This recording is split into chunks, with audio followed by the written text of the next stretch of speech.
जय हिंद दोस्तों, संदीप ट्रिकी में स्पेशल यूट्यूब चैनल में आप सभी का स्वागत है। तो बिहार पुलिस न्यू भर्ती 2023 के लिए हम लोग साइंस के बहुत ही महत्वपूर्ण क्वेश्चंस को देखने वाले हैं।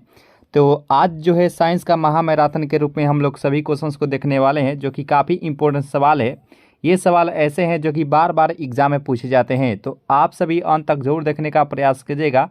तो चलिए दोस्तों, सेशन को स्टार्ट करते हैं और देखते हैं हम लोग बारी बारी से प्रश्न को। और यहाँ पे फर्स्ट ना प्रश्न है कि एस्टिग्मेटिज में एक बीमारी होती है, कानों की, आंखों की, गले की या नाक की। तो एस्टिग्मेटिज में जो बीमारी होती है, तो उम्मीद करते हैं आप सभी आंसर दिए होंगे ऑप्शन नंबर बी, यानी कि आंखों की यह एक प्रकार की बीमारी होती है। यानी कि जो बी ऑप्शन है इस प्रश्न का राइट आंसर हो जाएगा ऑप्शन नंबर बी। और एक दोस्तों क्वेश्चन पूछा जाता है कि गला, नाक, कानों की जांच के लिए डॉक्टरों के द्वारा कौन सा लेंस व्यवहार किया जाता है। तो उस समय आँख, कान, नाक और गले की जांच के लिए डॉक्टरों के द्वारा जो है वह अवतल लेंस का उसमें व्यवहार किया जाता है, याद रखिएगा। और आँख में पाई जाती है रेटिना, तो रेटिना आँख में पाई जाती है, तो इस पर जो है प्रतिबिंब बनता है। तो सर्वप्रथम रेटिना पर कैसा प्रतिबिंब बनता है, तो वास्तविक और उल्टा उसमें प्रतिबिंब बनता है। याद रखिए दोस्तों, वास्तविक और उल्टा जो है सर्वप्रथम प्रतिबिंब बनता है, याद रखिएगा, ठीक है। तो इस प्रश्न का जो राइट आंसर हो जाएगा वह हो जाएगा ऑप्शन नंबर यहाँ पे जो बी ऑप्शन है इस प्रश्न का राइट आंसर हो जाएगा, जो कि एस्टिग्मेटिज में जो बीमारी होती है वह आंखों की होती है। आप सभी अंत तक जोर देखने का प्रयास कीजिए, बहुत ही महत्वपूर्ण ये सेशन है। और यहाँ पे प्रश्न है कि विश्व स्वास्थ्य दिवस कब मनाया जाता है, 7 अप्रैल को, 15 मार्च, 10 अप्रैल या 9 अप्रैल को। देखिए, स्वास्थ्य दिवस जो मनाया जाता है वह 7 अप्रैल को मनाया जाता है, याद रखें दोस्तों। प्रत्येक साल जो है 7 अप्रैल को विश्व स्वास्थ्य दिवस मनाया जाता है। इस प्रश्न का जो राइट आंसर होगा ऑप्शन नंबर यहाँ पे जो ए ऑप्शन है इस प्रश्न का सही आंसर हो जाएगा। और यहाँ पे प्रश्न है कि मेलाकोनाइट किस धातु का खनिज होता है, तांबा, चांदी, मैग्नीशियम या लोहा। तो यहाँ पे इस प्रश्न का सही आंसर क्या होगा दोस्तों कि मेलाकोनाइट जो है किस धातु का खनिज होता है। तो यहाँ पे इसका जो राइट आंसर हो जाएगा यह एक प्रकार की तांबा का धातु का खनिज होता है। यानी कि इस प्रश्न का जो राइट आंसर हो जाएगा वो हो जाएगा ऑप्शन नंबर यहाँ पे जो ए ऑप्शन है इस प्रश्न का राइट आंसर हो जाएगा। और चांदी को यहाँ पे आप देख रहे होंगे स्क्रीन पर, चांदी जो है यह सबसे अच्छा चालक होता है, यानी कि विद्युत का सबसे अच्छा चालक जो होता है वह चांदी ही होता है, याद रखिए दोस्तों, ठीक है। और यहाँ पे लोहा आप देख रहे होंगे, तो पूछा जाता है लोहा से रिलेटेड कि हरी साग सब्जियों में जो है वह लोहा धातु उपस्थित रहता है, और लोहा का मुख्य अयस्क जो होता है वह हेमेटाइट होता है। वैसे लोहा का अयस्क जो है हेमेटाइट, मिनेटाइट और सिडेराइट होता है, और मुख्य अयस्क कहे तो हेमेटाइट जो है वह लोहा का मुख्य अयस्क के रूप में भी होता है। तो इस प्रश्न का जो राइट आंसर हो जाएगा मेलाकोनाइट जो है किस धातु का खनिज होता है, तो वह तांबा का होता है। इस प्रश्न का जो राइट आंसर हो जाएगा ऑप्शन नंबर ए जो है इस प्रश्न का राइट आंसर हो जाएगा। जब साइंस हम लोग पढ़ ही रहे हैं तो उसका निचोड़ भी देखते हुए चलेंगे। और यहाँ पे प्रश्न है कि किस अम्ल का उपयोग सीसा संचायक बैटरी में किया जाता है। काफ़ी महत्वपूर्ण यह सवाल है कि किस अम्ल का उपयोग सीसा संचायक बैटरी के रूप में किया जाता है, सल्फ्यूरिक एसिड, हाइड्रोक्लोरिक अम्ल, एसिटिक एसिड या नाइट्रिक अम्ल। तो यहाँ पर देखिए इसका जो राइट आंसर हो जाएगा, उम्मीद करते हैं आपसे भी दिए होंगे, इसका आंसर नंबर ए यानी कि सल्फ्यूरिक एसिड H2SO4 जो कि H2SO4 जो कि बिल्कुल ही सही आंसर हो जाएगा ऑप्शन नंबर ए। और H2SO4 को जो है वह अम्लों का राजा भी कहा जाता है, या प्रयोगशाला का राजा H2SO4 के ही कहा जाता है। हाइड्रोक्लोरिक अम्ल बात करें HCl के बारे में, तो ये हमारे पेटों में पाया जाता है, ठीक है। और सिरका में कौन सा अम्ल पाया जाता है, तो एसिटिक एसिड पाया जाता है, ये भी याद रखिएगा। तो इस प्रश्न का जो राइट आंसर हो जाएगा ऑप्शन नंबर यहाँ पे जो ए ऑप्शन है सल्फ्यूरिक एसिड, जो कि राइट आंसर हो जाएगा ऑप्शन नंबर ए। और यहाँ पे प्रश्न है कि मनुष्य के शरीर में कितना लीटर रुधिर होता है, 1 लीटर, 4 लीटर, 5 से 6 लीटर और 10 लीटर। तो यहाँ पे 5 नंबर प्रश्न का राइट, रुधिर कहने का अर्थ है यहाँ पे रक्त है, रक्त का बात किया गया है। तो यहाँ पे इस प्रश्न का राइट आंसर क्या होगा कि मनुष्य के शरीर के कितना लीटर रुधिर रहता है, तो उसके भार का लगभग 7 से 8% जो है उसमें रक्त होता है, भार के, ठीक है। 100% भार रहता है, उसके 7 से 6% जो है वह उसके रक्त होता है। तो यहाँ पे इस प्रश्न का राइट आंसर क्या होगा, तो वो होता है 5 से 6 लीटर, यानी कि ऑप्शन नंबर यहाँ पे जो सी ऑप्शन है इस प्रश्न का राइट आंसर है 5 से 6% जो है वह रक्त की मात्रा होता है। इस प्रश्न का राइट आंसर हो जाएगा ऑप्शन नंबर सी दोस्तों, सी जो है इस प्रश्न का राइट आंसर हो जाएगा। और यहाँ पर देखिए प्रश्न को कि विद्युत धारा का चुंबकीय प्रभाव सर्वप्रथम अवलोकित किया गया हेनरी के द्वारा ऑस्टेड द्वारा, वोल्टा के द्वारा और फैराडे के द्वारा। तो यहाँ पे इस प्रश्न का राइट आंसर क्या होगा कि विद्युत धारा का चुंबकीय प्रभाव सर्वप्रथम अवलोकित किया गया। तो यहाँ पे 6 नंबर प्रश्न जो राइट आंसर हो जाएगा वह ऑस्टेड के द्वारा, यानी कि ऑप्शन नंबर यहाँ पे जो बी ऑप्शन है इस प्रश्न का राइट आंसर हो जाएगा। और हम लोगों से पूछा जाता है कि विद्युत धारा का मात्रा क्या होता है, तो वह होता है एम्पियर। एम्पियर को में जो है वह विद्युत धारा को मापा जाता है, ये भी याद रखिएगा दोस्तों। और यहाँ पे फैराड दिया गया है, तो फैराड किसका मात्रक होता है, तो आधारता का मात्रक फैराड होता है, यह भी याद रखिए दोस्तों। कैपेसिटर का मात्रक जो है वह फैराडे होता है। और बोल्ट किसका मात्रक होता है, तो विभव तथा विभवांतर का जो मात्रक होता है वह बोल्ट होता है, ये भी याद रखिएगा। तो इस प्रश्न का जो राइट आंसर हो जाएगा ऑप्शन नंबर यहाँ पे जो बी ऑप्शन है इस प्रश्न का सही आंसर हो जाएगा ऑप्शन नंबर बी। दोस्तों चैनल पर अगर नए जुड़े हो तो जरूर ही सब्सक्राइब कर लीजिएगा दोस्तों। और अभी तक अगर वीडियो अगर अच्छी लगी हो तो लाइक जरूर ही कर लीजिएगा दोस्तों, ठीक है, लाइक जरूर ही कर लीजिएगा दोस्तों, ठीक है। इसका अगर पीडीएफ चाहिए तो पीडीएफ आपको टेलीग्राम ग्रुप से ज्वाइन होते हैं तो इसका आंसर की के साथ आपको पीडीएफ दे दिया जाएगा, जहां से आप प्रैक्टिस करके आप आसानी से सभी क्वेश्चंस को याद कर सकते हैं, ठीक है। वैसे इसी सेशन में आपको याद कराने की 100% कोशिश करेंगे और आपको याद भी हो जाएगा इसी सेशन में। कभी भी अगर प्रैक्टिस करना चाहते हैं तो पीडीएफ लेकर जो है आप कभी प्रैक्टिस कर सकते हैं। टेलीग्राम ग्रुप का जो लिंक है इसी वीडियो के नीचे डिस्क्रिप्शन बॉक्स में दे दीजिएगा, वहाँ से आप जो है टेलीग्राम ग्रुप ज्वाइन कर लीजिएगा दोस्तों, ठीक है। और यहाँ पे न्यूरॉन एक इकाई होती है, संयोजी ऊतकी, पेशी ऊतकी, एपिथेलियम ऊतकी या तंत्रिका ऊतकी। काफ़ी ये महत्वपूर्ण ये सवाल है कि न्यूरॉन ऊतक होती है, सॉरी न्यूरॉन इकाई होती है। तो देखिए, तो न्यूरॉन जो होती है यह एक प्रकार की तंत्रिका ऊतक का जो है यह एक प्रकार की इकाई होती है। यहाँ पे इसका जो राइट आंसर हो जाएगा ऑप्शन नंबर यहाँ पे जो डी ऑप्शन है इस प्रश्न का राइट आंसर हो जाएगा ऑप्शन नंबर डी। और रक्त कैसा ऊतक होता है हम थोड़ा सा बताने का प्रयास करेंगे कि रक्त तरल संयोजी ऊतक होता है, तरल संयोजी ऊतक होता है, याद रखेगा दोस्तों। और रक्त का पीएच मान भी पूछ लिया जाता है, तो 7.4 जो है वह रक्त का पीएच मान होता है, जो कि लगभग क्षारीय स्थिति में ये दर्शाता है, ठीक है। क्षार का पीएच मान 7 से अधिक होता है और अम्ल का पीएच मान जो है 7 से कम होता है। और उदासीन विलयन का जो पीएच मान होता है यानी कि 7 होता है, यानी कि पानी का अगर पीएच मान का है तो वह 7 इसका पीएच मान होता है पानी का, यह भी याद रखिएगा। तो इस प्रश्न का जो राइट आंसर हो जाएगा ऑप्शन नंबर डी, यानी कि तंत्रिका ऊतक जो है इस प्रश्न का सही आंसर हो जाएगा। और यहाँ पे प्रश्न है कि ब्लैक होल सिद्धांत का खोज किसके द्वारा की गई। यहाँ पे इस प्रश्न का राइट आंसर क्या होगा कि ब्लैक होल सिद्धांत की जो है खोज वह किसके द्वारा की गई। तो उम्मीद करते हैं आप सभी चारों ऑप्शन को देखकर इसका आंसर भी बता दिए होंगे। तो इसका जो सही आंसर हो जाएगा 8 का वह होता है option number A, S Chandrashekhar जो है इस प्रश्न का सही आंसर हो जाएगा ऑप्शन नंबर ए जो है इस प्रश्न का सही आंसर हो जाएगा। और यहाँ पे प्रश्न है कि शरीर में हीमोग्लोबिन का कार्य है ऑक्सीजन का परिवहन, जीवाणुओं का नाश, रक्ताल्पता का निवारण या लौह का उपयोजन। तो यहाँ पे देखिए चारों ऑप्शन को आप सही से पढ़ लिए हैं। तो इस प्रश्न का राइट आंसर जो हो जाएगा 9 का वह होता है ए, यानी ऑक्सीजन का परिवहन होता है। इस प्रश्न का जो राइट आंसर होगा ऑप्शन नंबर जो ए ऑप्शन है इस प्रश्न का सही आंसर हो जाएगा। सेशन अगर अच्छी लग रही हो तो लाइक जोड़ ही कीजिएगा दोस्तों, ठीक है। और लास्ट में कमेंट कीजिए कि आपको जो है क्लास कैसी लगी। और यहाँ पे प्रश्न है कि रेडियोधर्मी तत्व जिसका भारत में विशाल भंडार पाया जाता है वह यूरेनियम की पाया जाता है या थोरियम की, प्लूटोनियम या रेडियम की। तो यहाँ पे इसका राइट आंसर क्या होगा कि रेडियोधर्मी तत्व जिसका भारत में विशाल भंडार पाया जाता है वह किसका विशाल भंडार पाया जाता है, तो वह पाया जाता है थोरियम की। इस प्रश्न का जो राइट आंसर हो जाएगा ऑप्शन नंबर यहाँ पे जो बी ऑप्शन है इस प्रश्न का राइट आंसर हो जाएगा ऑप्शन नंबर बी। और यहाँ पे प्रश्न है कि किसी मानव आँख की रेटिना पर बना प्रतिबिंब होता है। तो सबसे जो फर्स्ट नंबर प्रश्न देखे थे उसमें हम बताए थे कि किसी मानव आँख की रेटिना पर जो प्रतिबिंब बनता है वह वास्तविक और उल्टा बनता है। तो वास्तविक और उल्टा किस ऑप्शन में दिया गया है दोस्तों, तो आप सभी ऑप्शन नंबर बी को बता रहे हैं, जो कि बिल्कुल ही सही आंसर हो जाएगा ऑप्शन नंबर बी। सबसे पहले रेटिना पर जो प्रतिबिंब बनता है वह वास्तविक और उल्टा बनता है, उसके बाद जो है रेटिना क्या करता है तो वह सीधा हम लोग को दिखाता है, यानी कि सबसे पहले जो वास्तविक और उल्टा ही प्रतिबिंब बनता है, याद रखिएगा। इस प्रश्न का राइट आंसर हो जाएगा ऑप्शन नंबर बी जो है इस प्रश्न का सही आंसर हो जाएगा। जो भी दोस्तों नए जुड़े होंगे चैनल से जोड़ ही सब्सक्राइब कर लीजिएगा दोस्तों, ठीक है। और यहाँ पे प्रश्न है कि फोटोग्राफिक में उपयोग किया गया प्रकाश संवेदी यौगिक होता है silver nitrate, silver chloride, silver oxide या सिल्वर ब्रोमाइड। तो यहाँ पे इस प्रश्न का राइट आंसर क्या होगा कि फोटोग्राफिक में उपयोग किया गया प्रकाश संवेदी यौगिक कौन सा हो जाएगा। तो देखिए 12 का हो जाएगा ऑप्शन नंबर सी, यानी सिल्वर ब्रोमाइड। इस प्रश्न का राइट आंसर हो जाएगा सिल्वर ब्रोमाइड, यानी कि AgBr। AGBR जो है इस प्रश्न का राइट आंसर हो जाएगा ऑप्शन नंबर सी जो है इस प्रश्न का सही आंसर हो जाएगा। और यहाँ पे 13वां प्रश्न है कि हमारे भोजन में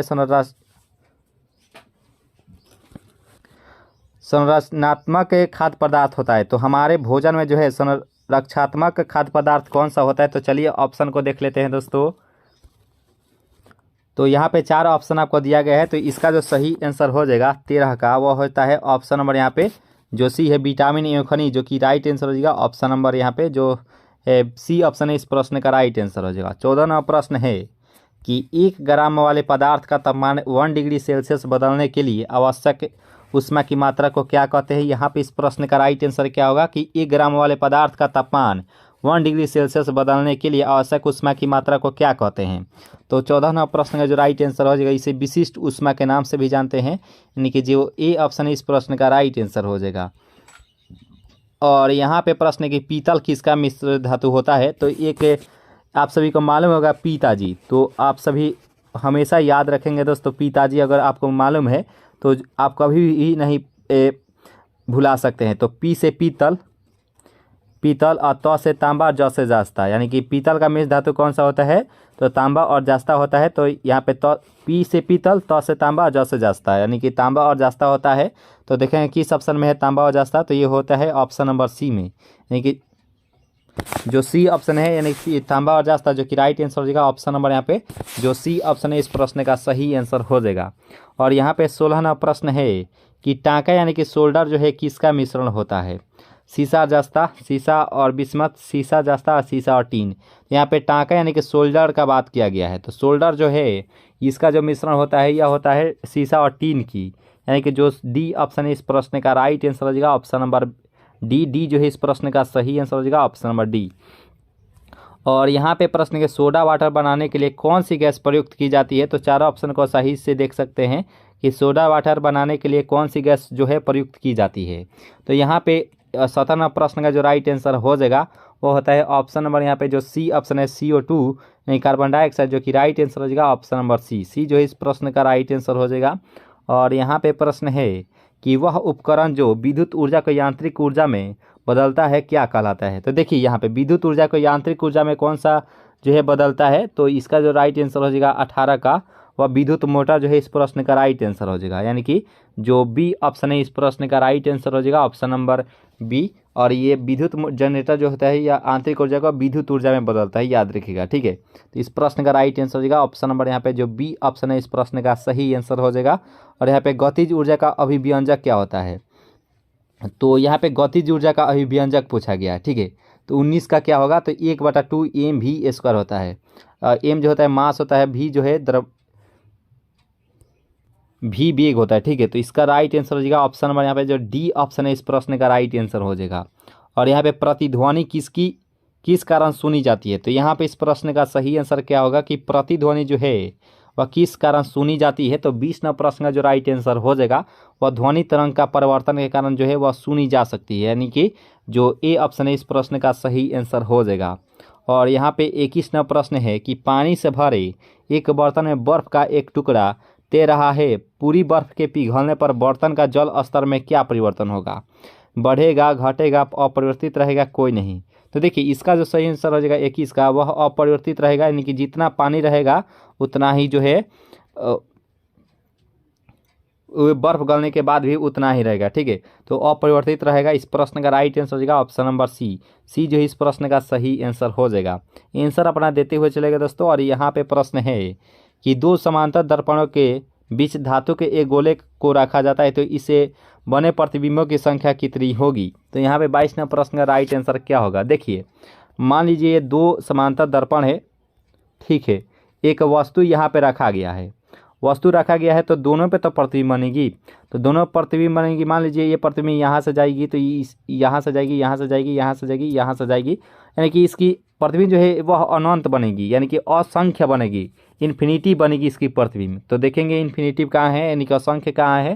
तो ये ऑप्शन नंबर डी में दिया गया है, जो कि राइट आंसर हो जाएगा ऑप्शन नंबर डी जो है इस प्रश्न का राइट आंसर हो जाएगा। मान लीजिए देखिए आपको एक बार में नहीं समझ में आता है तो आप खुद बनाकर देखेंगे। मान लीजिए यहाँ पे कोई वस्तु है और इसका प्रतिबिंब इस पर भी बनेगी, इस पर भी बनेगी, इस पर भी बनेगी। इसका प्रतिबिंब अगर यहाँ बनेगी तो यहाँ पे पे ही तो बन सकती है टकरा कर, यही टकराते हुए ये अनंत तक जा सकती है। तो आप कहेंगे बिल्कुल ही जा सकती है, तो इसका प्रतिबिंब अनंत बनेगी, असंख्य बनेगी, जिसको हम लोग गिन नहीं सकते हैं। इस प्रश्न का राइट आंसर हो जाएगा ऑप्शन नंबर डी। ठीक है, अगर समझ में आ रही हो तो लाइक जरूर ही कीजिएगा दोस्तों। ठीक है, लाइक करते हैं तो ही बुझा पाता है कि आपके लिए बहुत ही महत्वपूर्ण है, लाइक जरूर ही कीजिएगा दोस्तों अगर वीडियो अच्छी लग रही हो तो। और यहाँ पे प्रश्न है कि सॉर्स बीमारी में अक्षर ए निरूपित करता है, तो ए जो है किसको निरूपित करता है सॉर्स में? तो यहाँ पे 23 नंबर प्रश्न का जो राइट आंसर हो जाएगा दोस्तों वह होता है ऑप्शन नंबर डी। एक्यूट जो है इस प्रश्न का राइट आंसर हो जाएगा ऑप्शन नंबर डी। डी जो है इस प्रश्न का सही आंसर हो जाएगा। और यहाँ पर देखिए प्रश्न को कि डिप्थीरिया बीमारी प्रभावित करती है, आँख, गला, यकृत या अग्नाशय। तो यहाँ पे इस प्रश्न का राइट आंसर क्या होगा दोस्तों कि डिप्थीरिया जो है बीमारी जो है प्रभावित करती है, यह करती है गला को, यानी कि जो बी ऑप्शन है इस प्रश्न का राइट आंसर होगा ऑप्शन नंबर बी। चलिए दोस्तों नेक्स्ट प्रश्न को भी अच्छे से कवर कर लेते हैं। तो यहाँ पर देखिए प्रश्न को कि सरल यांत्रिक लाभ वाले लीवर में होता है। चारों ऑप्शन को आप सही से पढ़ लीजिए, उसके बाद हम लोग आंसर की तरफ चलेंगे। तो यहाँ पे प्रश्न था कि सरल यांत्रिक लाभ वाले लीवर में होता है, तो यह होता है प्रयास और फलक्रम के बीच का भार होता है। ठीक है, यहाँ यानी कि जो बी ऑप्शन है इस प्रश्न का राइट आंसर भी हो जाएगा ऑप्शन नंबर बी। और यहाँ पर देखिए प्रश्न को कि जब लिफ्ट ऊपर की ओर जाती है तो आदमी का भार वास्तविक भार से कम होता है, क्योंकि क्या होता है? तो क्योंकि क्या होता है कि उसकी जो चाल है ऊपर की ओर समरूप होती है, यानी कि जो सी ऑप्शन है इस प्रश्न का राइट आंसर हो जाएगा option number C. C is the right answer for this question. और यहाँ पे 27 नंबर प्रश्न है कि निम्नलिखित में से रंग तरंगधैर्य सबसे अधिक होता है, यानी कि किस रंग का जो है तरंगधैर्य सबसे अधिक होता है? तो यहाँ पर देखिए तरंगधैर्य सबसे अधिक किसका होता है? तो ये होता है लाल की, यानी कि ऑप्शन नंबर लगभग 75 से एंगस्ट्रॉम के बराबर होती है लगभग। ठीक है, तो इसका जो राइट आंसर होगा ऑप्शन नंबर यहाँ पे जो ए ऑप्शन है इस प्रश्न का राइट आंसर होगा ऑप्शन नंबर ए। और सबसे कम किसकी होती है? तो बैगनी की होती है। और एक दोस्तों पूछा जाता है कि जब सिग्नल होता है ना दोस्तों, सिग्नल के रूप में किस रंग का व्यवहार किया जाता है? तो इसमें लाल रंग का व्यवहार किया जाता है सिग्नल, क्योंकि इसका जो है प्रकीर्णन अधिक नहीं हो पाता है। ठीक है, इसका जो राइट आंसर हो जाएगा ऑप्शन नंबर जो ए ऑप्शन है इस प्रश्न का राइट आंसर हो जाएगा लाल। और यहाँ पे 28 नंबर प्रश्न है कि 1 माइक्रोन किसके बराबर होता है? तो चारों ऑप्शन का आप सही से देख सकते हैं। तो देखिए इसका जो राइट आंसर हो जाएगा ऑप्शन नंबर यहाँ पे जो डी ऑप्शन है 0.001 मिमी, जो कि राइट आंसर हो जाएगा ऑप्शन नंबर यहाँ पे जो डी ऑप्शन है इस प्रश्न का सही आंसर हो जाएगा। और यहाँ पे प्रश्न है कि सभी गैस शून्य आयतन प्राप्त करते हैं तब तक तापक्रम घटाया जाता है। यहाँ पे इस प्रश्न का राइट आंसर क्या होगा कि सभी गैस शून्य आयतन प्राप्त करते हैं जब तापक्रम को घटाया जाता है। तो इसका जो सही आंसर हो जाएगा 29 का, वह होता है ऑप्शन नंबर सी, यानी कि 273 डिग्री सेल्सियस होता है। 273 डिग्री सेल्सियस होता है, जो कि ऑप्शन नंबर सी में दिया गया है, जो कि बिल्कुल ही सही आंसर हो जाएगा ऑप्शन नंबर सी। और एसिड जो है अम्ल बदलता है, तो अम्ल जो है क्या करता है दोस्तों? तो अम्ल जो है वह नीले लिटमस पत्र को लाल कर देता है, यानी कि ऑप्शन नंबर यहाँ पर जो ए ऑप्शन है इस प्रश्न का राइट आंसर हो जाएगा ऑप्शन नंबर ए। और छाल जो है लाल लिटमस पत्र को नीला कर देता है। तो ठीक है, तो यहाँ पे इसका जो राइट आंसर होगा ऑप्शन नंबर ए है, इस प्रश्न का राइट आंसर हो जाएगा ऑप्शन नंबर ए। सेशन अगर अच्छी लग रही हो तो लाइक जोड़ ही कीजिएगा दोस्तों, और अगर चांस अगर नए जोड़े हो तो जोड़ ही सब्सक्राइब भी कर लीजिएगा दोस्तों। ठीक है, और यहाँ पे चीनी के घोल में तापक्रम बढ़ाने पर चीनी की विलेयता में क्या परिवर्तन होती है? घटती है, बढ़ती है, समान रहती है, कोई नहीं? तो देखिए चीनी के घोल में तापक्रम बढ़ाने पर चीनी की जो विलेयता होती है यह होती है वह उसकी विलेयता बढ़ जाती है, यानी कि ऑप्शन नंबर यहाँ पर जो बी ऑप्शन है इस प्रश्न का सही आंसर हो जाएगा। और यहाँ पे प्रश्न है कि कार्बन का शुद्धतम रूप कौन सा है? कोक, कास्ट कोयला, हीरा या कोयला?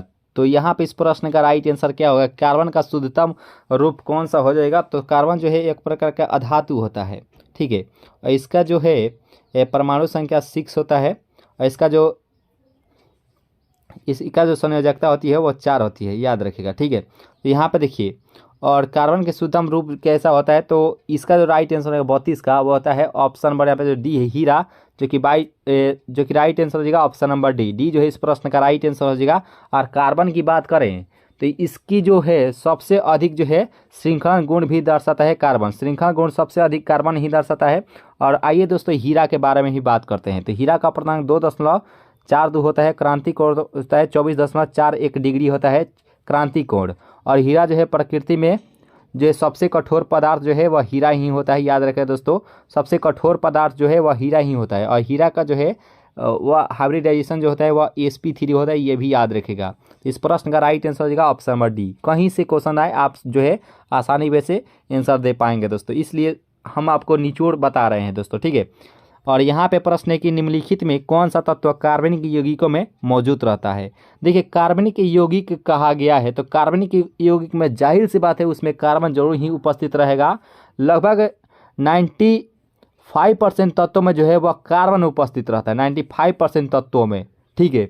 तो हम लोग आसानी वे से आँख मूंद कर भी अगर देखेंगे तो कार्बन को ही हम लोग टिक लगाएंगे। तो इस प्रश्न का राइट आंसर हो जाएगा ऑप्शन नंबर यहाँ पे जो ए ऑप्शन है, इस प्रश्न का राइट आंसर हो जाएगा ऑप्शन नंबर ए। और यहाँ पे 34वां प्रश्न है, इसका अगर पीडीएफ चाहिए तो पीडीएफ आपको टेलीग्राम ग्रुप से ज्वाइन होते हैं, तो इसका पीडीएफ डाउनलोड करके आप प्रैक्टिस कर सकते हैं। टेलीग्राम ग्रुप का जो लिंक है इसी वीडियो के नीचे डिस्क्रिप्शन बॉक्स में दिया जाएगा, ठीक है। वहाँ से आप जो है डाउनलोड करके प्रैक्टिस कर सकते हैं। और यहाँ पे प्रश्न देखिए कि कौन सी गैस का आवरण सूर्य से निकलती पराबैंगनी विकिरण को अवशोषित करता है, ओजोन, ऑक्सीजन, कार्बन डाइऑक्साइड या नाइट्रोजन। तो यहाँ पे इस प्रश्न का राइट आंसर क्या होगा कि कौन सी गैस से आवरण सूर्य के से निकलती पराबैंगनी विकिरण को अवशोषित करता है। तो 34वां प्रश्न का जो राइट आंसर हो जाएगा वह होता है ओजोन। ओजोन जो है इस प्रश्न का राइट आंसर हो जाएगा, ठीक है। और चलिए ओजोन से संबंधित हम लोग कुछ बातें जान लेते हैं। तो ओजोन का सूत्र होता है O3, और ओजोन दिवस 16 सितंबर को मनाया जाता है। और ओजोन जो है कहाँ पड़ता है, तो समताप मंडल में पाया जाता है, यह भी याद रखिएगा। समताप मंडल में जो है वह ओजोन पाया जाता है, स्ट्रेटोस्फीयर में जो है वह ओजोन पाया जाता है, ठीक है। तो यहाँ पे इस प्रश्न का राइट आंसर हो जाएगा ऑप्शन नंबर जो ए ऑप्शन है, इस प्रश्न का राइट आंसर हो जाएगा। ओजोन से भी संबंधित रखता है CFC का ज़्यादातर जो है हम लोगों से पूछा जाता है कि फुल फॉर्म क्या होता है, तो क्लोरोफ्लोरोकार्बन होता है। याद रखिए दोस्तों, क्लोरोफ्लोरोकार्बन CFC का फुल फॉर्म होता है। तो चलिए दोस्तों नेक्स्ट प्रश्न भी कवर कर लेते हैं। सेशन अच्छी लग रही हो तो लाइक जरूर ही कीजिएगा दोस्तों। और यहाँ पर देखिए प्रश्न को, मायोपिक आंख किसके प्रयोग द्वारा ठीक की जा सकती है, अवतल लेंस, उत्तल लेंस, समतल दर्पण या अवतल दर्पण। तो यहाँ पे इस प्रश्न का राइट आंसर क्या होगा कि मायोपिक आंख किसके द्वारा जो है प्रयोग से जो है ठीक की जा सकती है। तो 35वां प्रश्न का जो राइट आंसर हो जाएगा अवतल लेंस के द्वारा, यानी कि ऑप्शन नंबर यहाँ पे जो ए ऑप्शन है, इस प्रश्न का राइट आंसर हो जाएगा ऑप्शन नंबर ए। चलिए यहाँ पे अवतल दर्पण के भी बारे में बात कर लेते हैं थोड़ा सा दोस्तों। आपको मालूम होगा कि हजामती दर्पण में इस अवतल दर्पण का ही प्रयोग किया जाता है, और गाड़ियों के हेडलाइट में जो है अवतल दर्पण का ही प्रयोग किया जाता है। और अवतल दर्पण में जो बाना प्रतिबिंब होता है वह बड़ा होता है, यह भी याद रखेगा। और चलिए उत्तल दर्पण के भी बारे में थोड़ा सा डिस्कस करेंगे। तो उत्तल दर्पण में जो है पक्ष दर्पण, यानी कि गाड़ियों के साइड मिरर में जो है उत्तल दर्पण का ही प्रयोग किया जाता है, यह भी याद रखिएगा दोस्तों, ठीक है। तो इस प्रश्न का राइट आंसर हो जाएगा ऑप्शन नंबर यहाँ पे जो ए ऑप्शन है कि मायोपिक आंख जो है अवतल लेंस से प्रयोग द्वारा जो है वह ठीक की जा सकती है, यानी कि जो ए ऑप्शन है इस प्रश्न का सही आंसर हो जाएगा ऑप्शन नंबर ए। और यहाँ पे फर्स्ट ना प्रश्न है कि एंजाइम मूलतः क्या होता है, वसा, शर्करा, प्रोटीन या विटामिन। तो यहाँ पे इस प्रश्न का राइट आंसर क्या होगा कि एंजाइम जो है मूलतः क्या होता है, तो यह एक प्रकार की प्रोटीन होता है, यानी कि इस प्रश्न का राइट आंसर हो जाएगा ऑप्शन नंबर यहाँ पे जो सी ऑप्शन है, इस प्रश्न का राइट आंसर हो जाएगा। और यहाँ पे दूसरा प्रश्न है कि अतिचालक एक ऐसा पदार्थ है जिसमें होती है अत्यधिक प्रतिरोधकता, शून्य प्रतिरोधकता, उपरिमित प्रतिरोधकता या ऋणात्मक प्रतिरोधकता। तो यहाँ पे इस प्रश्न का राइट आंसर क्या हो कि अतिचालक एक ऐसा पदार्थ है जिसमें शून्य प्रतिरोधकता होती है, यानी कि ऑप्शन नंबर यहाँ पे जो बी ऑप्शन है, इस प्रश्न का राइट आंसर हो जाएगा option number B is the right answer for this question.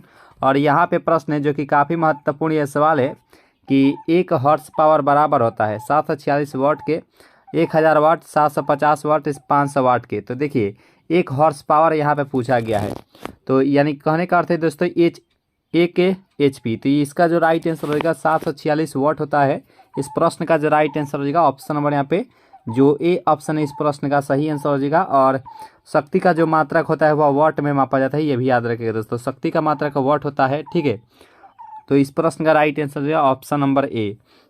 और यहाँ पे फोर्थ ना प्रश्न है कि वायुमंडलीय दाब में आकस्मिक गिरावट दर्शाता हो तूफानी मौसम, स्वच्छ एवं साफ मौसम, आर्द्र मौसम या शुष्क मौसम। तो यहाँ पे इस प्रश्न का राइट आंसर क्या होगा कि वायुमंडलीय दाब में आकस्मिक गिरावट क्या दर्शाता है। तो यह इसका जो राइट आंसर हो जाएगा वह तूफानी मौसम को दर्शाता है। इस प्रश्न का जो राइट आंसर हो जाएगा वह जाएगा ऑप्शन नंबर ए जो है इस प्रश्न का सही आंसर हो जाएगा। जो भी दोस्त नए जुड़ेंगे चैनल से जोड़ ही सब्सक्राइब कर लीजिएगा दोस्तों, और वीडियो को जो है लाइक जोड़ ही कर लीजिएगा दोस्तों, ठीक है। और यहाँ पे देखिए प्रश्न को कि प्रेरकत्व की इकाई क्या होती है। काफ़ी महत्वपूर्ण ये सवाल है कि सेल्फ इंडक्शन यानी कि स्वप्रेरकत्व के ही या प्रेरकत्व का है, ठीक है। इसकी मात्रा क्या होता है तो ओम, फेराड, हेनरी या कूलम। तो देखिए बात करें प्रेरकत्व के बारे में तो इसका जो मात्रक होता है वह हेनरी में मापा जाता है, जिसे बड़े एच से सूचित करते हैं। प्रेरकत्व का है या अन्योन्य प्रेरणा के या स्वप्रेरकत्व का है, तीनों का जो मात्रक होता है वह हेनरी ही होता है, ये भी याद रखिएगा दोस्तों। ओम किसका मात्रक होता है तो प्रतिरोध का मात्रक जो है वह ओम होता है, ये भी याद रखिएगा दोस्तों। और धारा का मात्रक क्या होता है तो धारा का मात्रक एम्पियर में मापा जाता है, ये भी याद रखिएगा दोस्तों। धारा का मात्रक एम्पियर में मापा जाता है। और फराड किसका मात्रक होता है तो धारता का मात्रक होता है, नहीं कैपेसिटर का मात्रक होता है फराड, यानी कि धारता का मात्रक फराड होता है। कूलम किसका मात्रक होता है तो आवेश का जो मात्रक होता है वह कूलम होता है, ये भी याद रखिएगा दोस्तों, ठीक है। आवेश का मात्रक कूलम होता है। और आवेश की बीमा का है एटी या आईटी होती है, ठीक है। एटी या आईटी जो है वो आवेश की बीमीय सूत्र होता है। तो इस प्रश्न का जो राइट आंसर हो जाएगा ऑप्शन नंबर यहाँ पे जो ए ऑप्शन है, सॉरी जो सी ऑप्शन है इस प्रश्न का राइट आंसर है हेनरी जो है इस प्रश्न का सही आंसर हो जाएगा। तो यहाँ पे प्रश्न देखिए कि रक्त कैंसर किसे कहा जाता है। काफ़ी महत्वपूर्ण यह सवाल है कि रक्त कैंसर जो है वह किसे कहा जाता है। तो देखिए इसका जो सही आंसर हो जाएगा 6 का वह होगा ल्यूकेमिया को, ठीक है। यानी कि जो सी ऑप्शन है इस प्रश्न का सही आंसर हो जाएगा option number C is the right answer for this question. Session अच्छी लग रही हो तो लाइक जरूर ही कीजिएगा दोस्तों। इसका अगर पीडीएफ चाहिए तो पीडीएफ आपको टेलीग्राम ग्रुप से ज्वाइन होते हैं तो इसका पीडीएफ डाउनलोड करके आप कभी प्रैक्टिस कर सकते हैं दोस्तों। और यहाँ पे देखिए प्रश्न को कि ध्वनि की इकाई क्या होती है, केल्विन, डेसिबल, न्यूटन या पास्कल। तो यहाँ पे इस प्रश्न का राइट आंसर क्या होगा कि ध्वनि की जो है वह इकाई क्या होती है। तो बात करें केल्विन की तो केल्विन यह होता है ताप की, ताप का इकाई केल्विन होता है। और ध्वनि का इकाई यहाँ पे डेसिबल दिया गया है, जो कि यहाँ पे इसका जो राइट आंसर हो जाएगा ऑप्शन नंबर बी जो है इस प्रश्न का राइट आंसर हो जाएगा। और दाब का जो मात्रक होता है वह पास्कल होता है। दाब का मात्रक होता है जो कि पास्कल होता है। और न्यूटन किसका मात्रक होता है तो बल का मात्रक जो है न्यूटन होता है। तो हम चारों ऑप्शन को अच्छे से डिस्कस कर लिए हैं। तो इस प्रश्न का जो राइट आंसर हो जाएगा ऑप्शन नंबर बी जो इस प्रश्न का सही आंसर हो जाएगा। और यहाँ पे प्रश्न है कि टेलीग्राफी के आविष्कारक कौन है। काफ़ी महत्वपूर्ण ये सवाल है कि टेलीग्राफी के आविष्कारक कौन है। तो यहाँ पे 8-9 प्रश्न का जो राइट आंसर हो जाएगा मॉर्स सैमुअल जो है इस प्रश्न का सही आंसर हो जाएगा ऑप्शन नंबर ए जो है इस प्रश्न का सही आंसर हो जाएगा। और यहाँ पे 9 प्रश्न आप देख सकते हैं स्क्रीन पर, जो कि काफ़ी महत्वपूर्ण ये सवाल है कि ध्वनि की तीव्रता मापने के लिए किस यंत्र का प्रयोग किया जाता है, सोमोमीटर, आमीटर, ऑडियोमीटर या कोई नहीं। तो यहाँ पे ध्वनि की तीव्रता का मापने का बात किया गया है। तो देखिए इसका जो सही आंसर हो जाएगा वह ऑडियोमीटर से के द्वारा जो है ध्वनि की तीव्रता की माप किया जाता है। यानी कि इस प्रश्न का जो राइट आंसर हो जाएगा ऑप्शन नंबर यहाँ पे जो सी ऑप्शन है इस प्रश्न का सही आंसर हो जाएगा ऑप्शन नंबर सी। सेशन अच्छी लग रही हो तो लाइक जरूर ही कीजिएगा दोस्तों। और यहाँ पर देखिए प्रश्न को कि शुष्क सेल होता है, चतुर्थ सेल, प्राथमिक सेल, द्वितीयक सेल यानी कि और डी है कोई नहीं। तो यहाँ पे शुष्क सेल का बात किया गया है। तो शुष्क सेल जो होता है यह एक प्रकार की प्राथमिक सेल होता है, ठीक है। यानी कि इसका जो राइट आंसर हो जाएगा ऑप्शन नंबर यहाँ पे जो बी ऑप्शन है इस प्रश्न का राइट आंसर हो जाएगा ऑप्शन नंबर बी जो है इस प्रश्न का राइट आंसर हो जाएगा। और यहाँ पे प्रश्न के चुंबकीय फ्लक्स की यूनिट क्या होती है। काफ़ी महत्वपूर्ण ये सवाल है।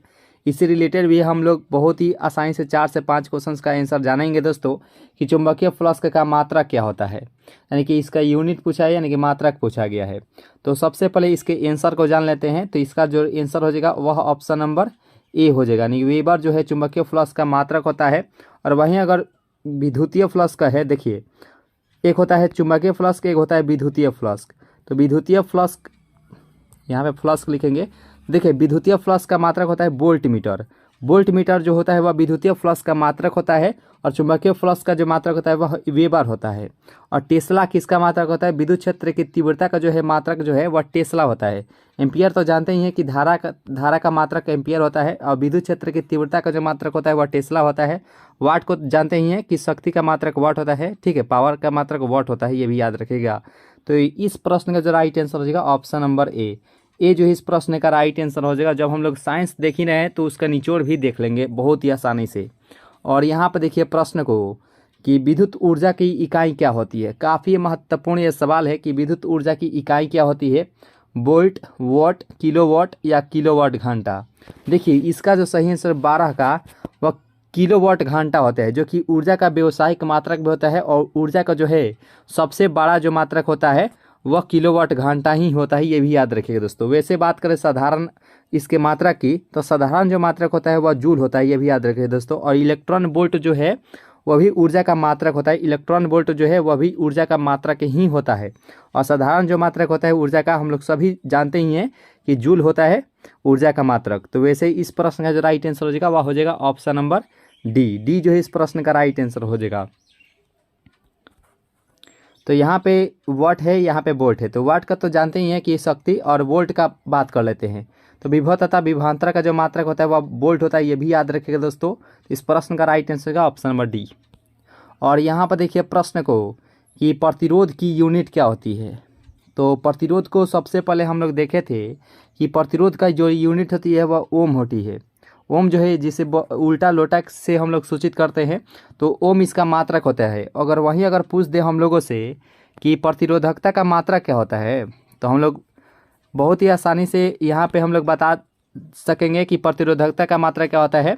तो जिस प्रकार से यहाँ पे ता जुड़ा है तो उसमें भी हम लोग एम जोड़ देंगे, यानी कि ओम मीटर जो है वह प्रतिरोधकता का मात्रक होता है। ओम मीटर जो है वह प्रतिरोधकता का मात्रक होता है। ये से भी हम लोग जान चुके हैं। वोल्ट, विभव तथा विभवांतर, वाट शक्ति, एम्पियर धारा।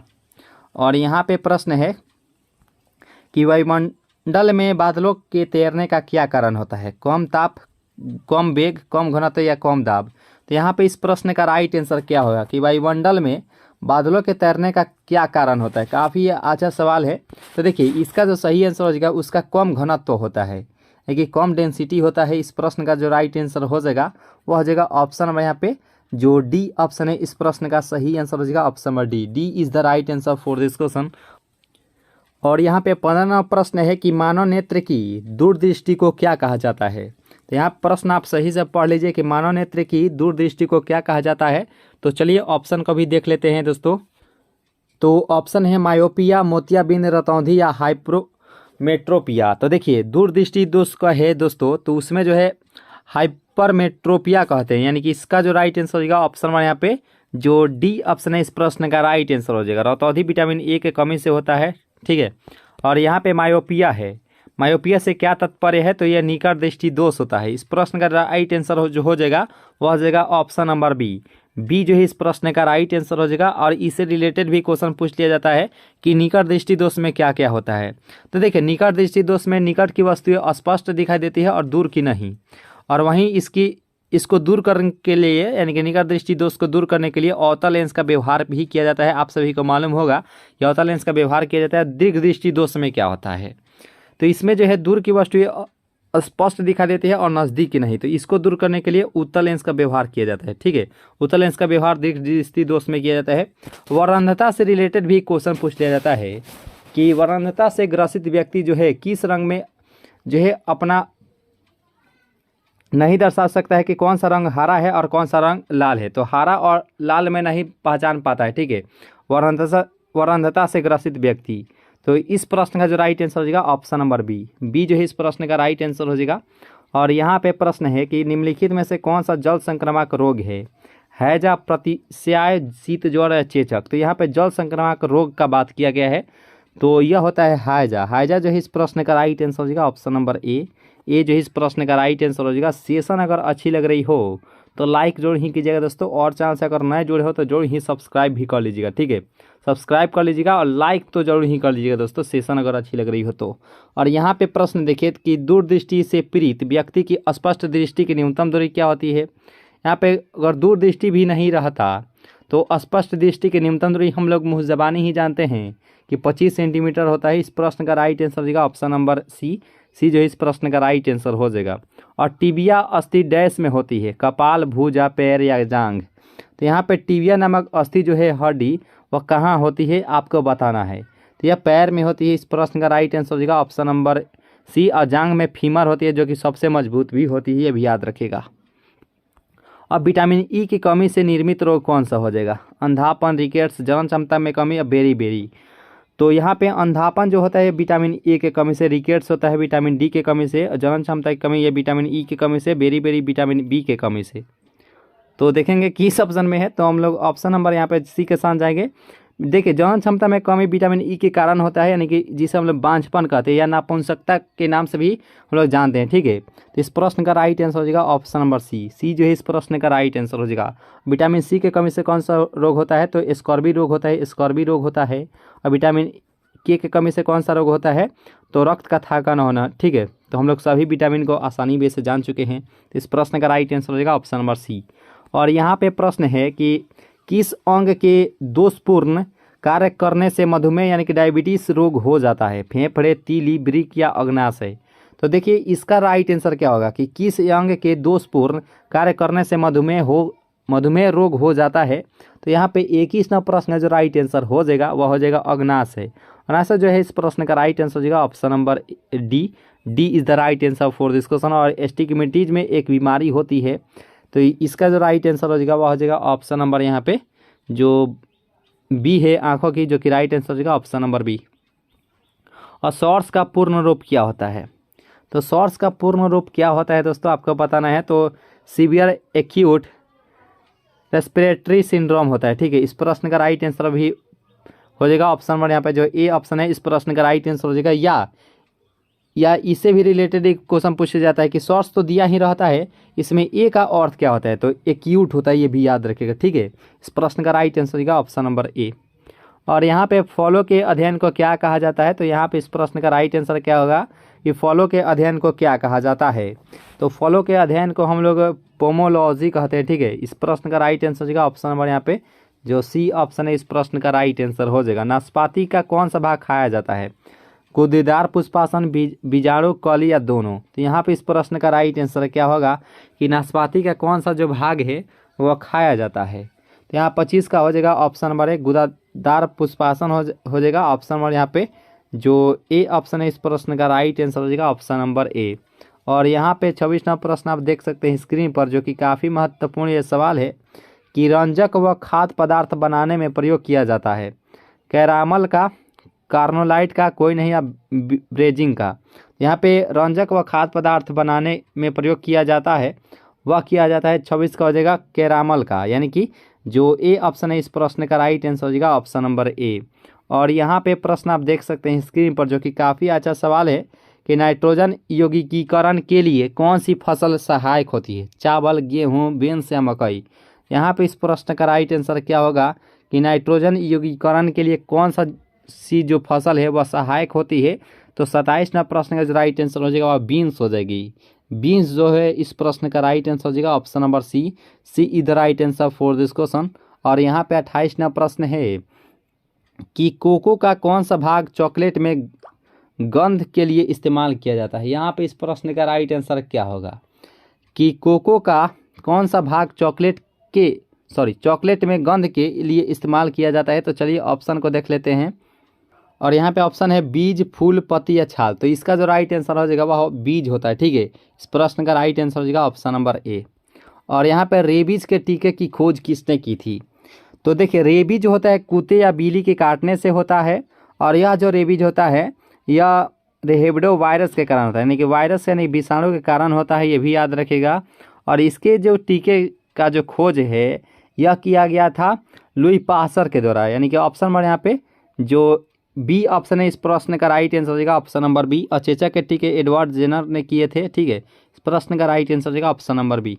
और यहाँ पे मारुति 800 में सिलेंडरों की संख्या कितनी होती है? यहाँ पे मारुति 800 में सिलेंडरों की संख्या कितनी होती है? तो यहाँ पे 30वां प्रश्न का जो राइट आंसर हो जाएगा वह 3 होती है, ठीक है। इस प्रश्न का राइट आंसर हो जाएगा ऑप्शन नंबर बी।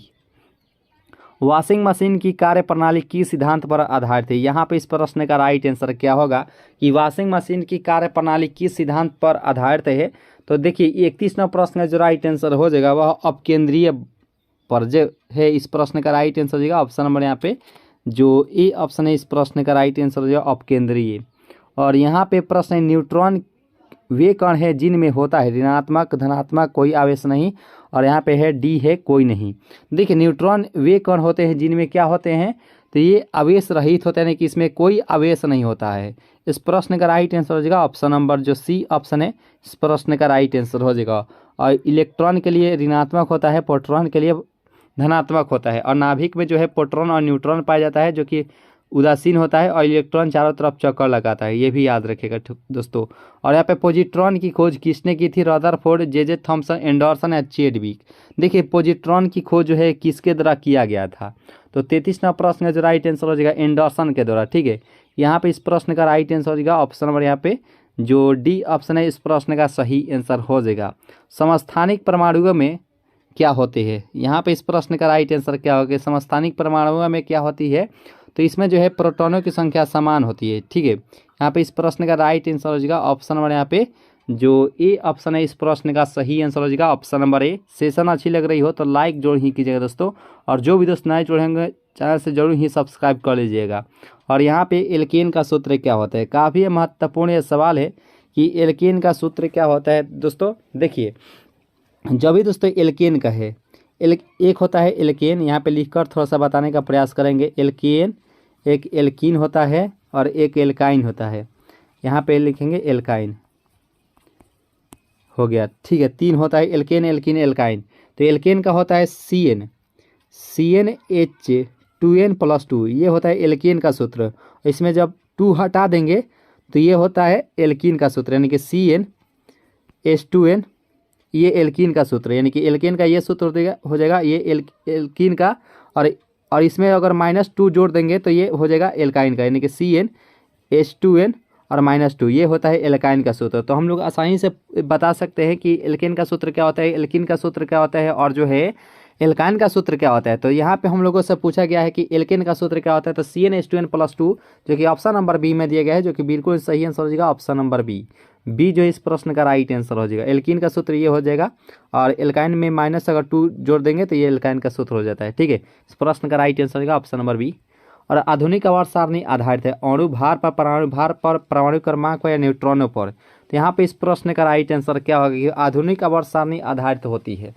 तो देखिए 36वां प्रश्न का जो राइट आंसर हो जाएगा वो हो जाएगा ऑप्शन नंबर सी, परमाणु क्रमांक पर जो है आधारित होती है, यानी कि इस प्रश्न का जो राइट आंसर हो जाएगा ऑप्शन नंबर जो सी ऑप्शन है, इस प्रश्न का सही आंसर हो जाएगा ऑप्शन नंबर सी। इसका अगर पीडीएफ चाहिए तो पीडीएफ आपको टेलीग्राम ग्रुप से ज्वाइन होते हैं तो इसका पीडीएफ डाउनलोड करके आप कभी भी प्रैक्टिस कर सकते हैं। टेलीग्राम ग्रुप का जो लिंक है इसी वीडियो के नीचे डिस्क्रिप्शन बॉक्स में दिया जाएगा, वहाँ से आप जो है टेलीग्राम ग्रुप का से ज्वाइन होकर आप पीडीएफ को ले सकते हैं आंसर की के साथ, और अभी भी जो है आप उसका प्रैक्टिस कर सकते हैं।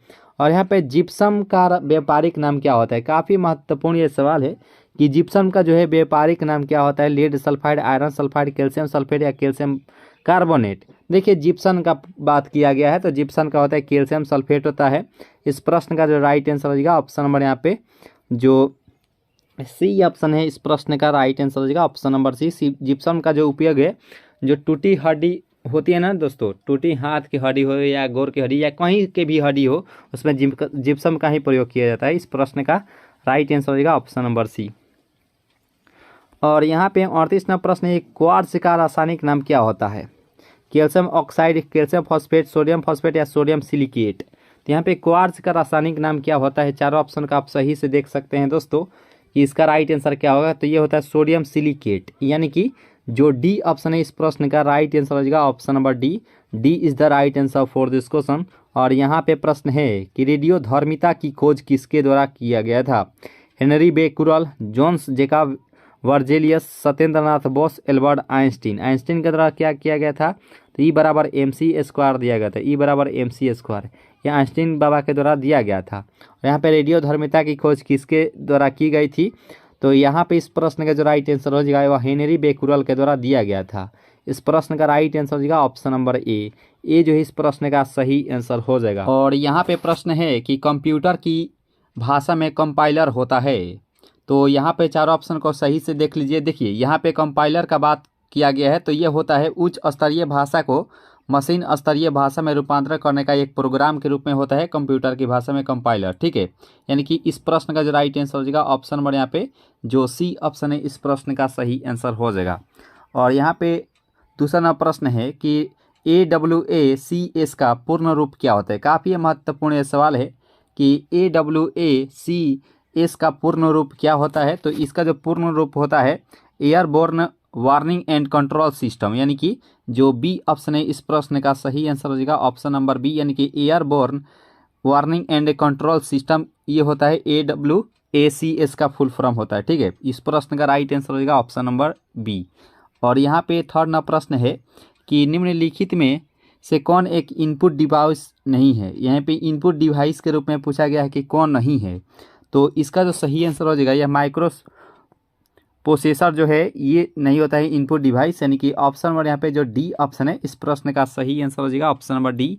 और यहाँ पे फोर्थ ना प्रश्न है कि पोर्टलैंड सीमेंट का मुख्य संगठक इनमें से कौन सा हो जाएगा। काफ़ी महत्वपूर्ण ये सवाल है कि पोर्टलैंड सीमेंट का मुख्य संगठक इनमें से कौन सा है। तो इसका जो सही आंसर हो जाएगा वह चूना, सिलिका, एल्यूमिना और मैग्नीशिया होता है, यानी कि जो सी ऑप्शन है इस प्रश्न का सही आंसर हो जाएगा option number C is the right answer for this question. और यहाँ पे प्रश्न है कि फोटोग्राफी में पिक्चर के रूप में प्रयोग होता है। यहाँ पे काफ़ी महत्वपूर्ण ये सवाल है कि फोटोग्राफी में पिक्चर के रूप में प्रयोग होता है सोडियम थायोसल्फेट, बोरॉक्स, सोडियम सल्फेट या अमोनिया फॉस्फेट। तो इसका जो सही आंसर होगा 5 का वो सोडियम थायोसल्फेट जो है इसमें प्रयोग किया जाता है, यानी कि जो ए ऑप्शन है इस प्रश्न का सही आंसर हो जाएगा ऑप्शन नंबर ए। आइए दोस्तों हम लोग 6 नंबर प्रश्न में देखते हैं जो कि काफ़ी महत्वपूर्ण ये सवाल है कि रेक्टिफायर का प्रयोग किया जाता है। काफ़ी महत्वपूर्ण ये सवाल है कि रेक्टिफायर का प्रयोग किया जाता है। तो इसमें जो है AC को DC में बदलने के लिए रेक्टिफायर का प्रयोग किया जाता है, यानी कि जो डी ऑप्शन है इस प्रश्न का सही आंसर हो जाएगा ऑप्शन नंबर डी। और यहाँ पे चलिए 7 नंबर प्रश्न को कवर कर लेते हैं जो कि काफ़ी महत्वपूर्ण ये सवाल है। इससे रिलेटेड हम लोग बहुत से सवालों को कवर करेंगे दोस्तों कि रतौंधी किस विटामिन की कमी से होता है। तो सबसे पहले इसके आंसर जान लेंगे कि रतौंधी जो है यह विटामिन ए के कमी के कारण होता है, जिसके रासायनिक नाम होता है रेटिनॉल। यानी कि विटामिन ए का रासायनिक नाम क्या होता है तो रेटिनॉल होता है, यानी कि जो ए ऑप्शन है इस प्रश्न का राइट आंसर हो जाएगा। और विटामिन बी के कमी से बेरी नामक रोग होता है, याद रखें दोस्तों। अब विटामिन B12 में जो है वह कोबाल्ट धातु पाया जाता है, याद रखें दोस्तों। विटामिन B12 में कौन सा धातु पाया जाता है तो कोबाल्ट नामक धातु पाया जाता है। और विटामिन डी के कमी से रिकेट्स नामक रोग होता है। और विटामिन सी के कमी से जो है वह स्कर्वी रोग होता है। ठीक है, तो इस प्रश्न का जो राइट आंसर हो जाएगा ऑप्शन नंबर यहाँ पे जो ए ऑप्शन है इस प्रश्न का सही आंसर हो जाएगा। और यहाँ पे देखिए 8 नंबर प्रश्न को कि स्थिर पानी में मिट्टी का तेल डालने पर मच्छर कम होते हैं क्योंकि क्या होता है। तो इस प्रश्न का राइट आंसर क्या हो कि स्थिर पानी में मिट्टी का तेल डालने पर मच्छर कम होते हैं क्योंकि इसमें क्या होता है कि लार्वा के सांस में बांधा डालता है। ठीक है, ये यानी कि इस प्रश्न का जो राइट आंसर हो जाएगा, यानी कि जो सी ऑप्शन है इस प्रश्न का सही आंसर हो जाएगा ऑप्शन नंबर सी जो है इस प्रश्न का राइट आंसर हो जाएगा। और यहाँ पे 9वां प्रश्न है कि कंप्यूटर में प्रयुक्त असेंबली की भाषा होती है। यहाँ पे इस प्रश्न का राइट आंसर क्या होगा कि कंप्यूटर में प्रयुक्त असेंबली भाषा होती है। तो 9वां प्रश्न का जो राइट आंसर हो जाएगा केवल बाइनरी संख्या। अब बाइनरी संख्या कौन सी होती है तो 0 और 1 जो है इसमें बाइनरी संख्या के रूप में होती है, यानी कि कंप्यूटर की जो भाषा समझता है 0 और 1 ही भाषा वो समझता है। ठीक है, बाइनरी संख्या वही होती है, यानी कि जो बी ऑप्शन है इस प्रश्न का राइट आंसर हो जाएगा ऑप्शन नंबर बी। इसका अगर PDF चाहिए तो PDF आपको टेलीग्राम ग्रुप से ज्वाइन होते हैं तो इसका PDF डाउनलोड करके आप प्रैक्टिस कर सकते हैं।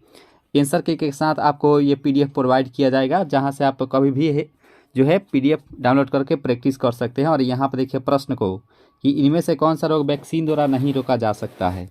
काफ़ी महत्वपूर्ण ये सवाल है कि इनमें से कौन सा जो रोग है वह वैक्सीन द्वारा नहीं रोका जा सकता है तो वह मधुमेह होता है। मधुमेह जो है वह जो वैक्सीन के कारण जो है वह नहीं रोका जा सकता है, याद रखें दोस्तों। यानी कि इस प्रश्न का राइट आंसर हो जाएगा मधुमेह।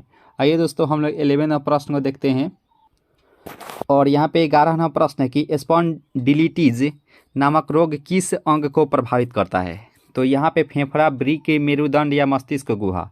स्पॉन्डिलिटिस जो है यह जो प्रभावित जो करता है इसका जो राइट आंसर हो जाएगा वह मेरुदंड को करता है, यानी कि इस प्रश्न का राइट आंसर हो जाएगा ऑप्शन नंबर सी। और यहाँ पे प्रश्न देखिए कि वॉशिंग सोडा यानी कि धोने का सोडा क्या होता है। Sodium chloride, sodium carbonate, sodium bicarbonate और कैल्शियम कार्बोनेट। तो यहाँ पे देखिए वॉशिंग सोडा का बात किया गया है तो ये होता है सोडियम कार्बोनेट, यानी कि जो बी ऑप्शन है इस प्रश्न का राइट आंसर हो जाएगा, ऑप्शन नंबर बी। और खाने वाला सोडा क्या होता है, तो सोडियम बाइकार्बोनेट। सोडियम बाइकार्बोनेट ये खाने वाला सोडा होता है, और धोने वाला सोडा जो है सोडियम कार्बोनेट होता है, ये भी याद रखिएगा। यानी कि जो बी ऑप्शन है इस प्रश्न का राइट आंसर हो जाएगा। और यहाँ पे प्रश्न है कि रासायनिक यौगिक का सबसे छोटा संभावी यूनिट कौन सा हो जाएगा, ये परमाणु, इलेक्ट्रॉन, अणु या प्रोटॉन। तो यहाँ पे इस प्रश्न का राइट आंसर क्या होगा कि रासायनिक यौगिक का सबसे छोटा प्रभावी यूनिट क्या होता है, तो यह होता है अणु। यानी कि ऑप्शन नंबर यहाँ पे जो डी ऑप्शन है इस प्रश्न का सही आंसर हो जाएगा, ऑप्शन नंबर डी।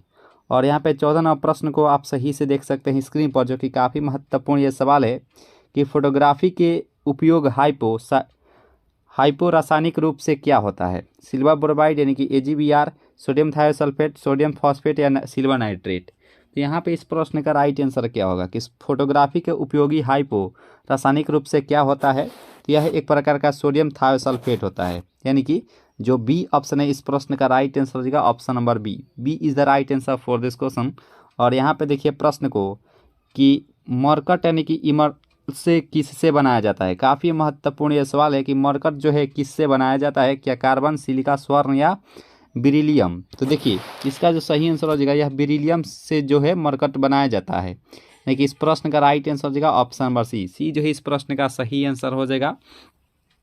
और 16वां प्रश्न है कि किसके कमी के कारण अरक्तता होती है, आयोडीन, कैल्शियम, लोहा या पोटेशियम। यहाँ पे इस प्रश्न का सही आंसर क्या होगा कि किसके कमी के कारण जो है अरक्तता होती है, तो यह होती है लोहा के कमी से। यानी कि एनीमिया जो है वह लोहा के कमी से के कारण ही संभव हो पाती है। यानी कि इस प्रश्न का राइट आंसर हो जाएगा, ऑप्शन नंबर जो डी ऑप्शन है इस प्रश्न का राइट आंसर हो जाएगा। लोहा जो है वह हरी साग सब्जियों में जो है वह लोहा उपस्थित रहता है, ये भी याद रखिएगा। और यहाँ पे प्रश्न है कि शुद्ध जल का जो है जल का शुद्ध होता है, यानी कि जल जो है वह शुद्ध कैसा होता है, यह वर्षा के जल जो है वह शुद्ध रूप होता है। ठीक है, इस प्रश्न का राइट आंसर हो जाएगा, ऑप्शन नंबर ए। ए जो है इस प्रश्न का राइट आंसर हो जाएगा। और जल का pH मान 7 होता है, क्योंकि जल जो है वह उदासीन होता है। और भारी जो जल होता है, भारी जल का सूत्र होता है वह D2O जो है भारी जल का सूत्र होता है। साधारण जल का सूत्र होता है H2O, ये भी याद रखेगा। वह भारी जल का अगर द्रव्यमान संख्या पूछे तो ये 20 होता है, ये भी याद रखेगा। और साधारण जल का अगर पूछे तो ये होती है 8 दूनी 16 यानी कि 2 18, यानी कि 18 जो है वह साधारण जल का द्रव्यमान संख्या होती है, और इसकी जो है वह 20 होती है, यह भी याद रखेगा।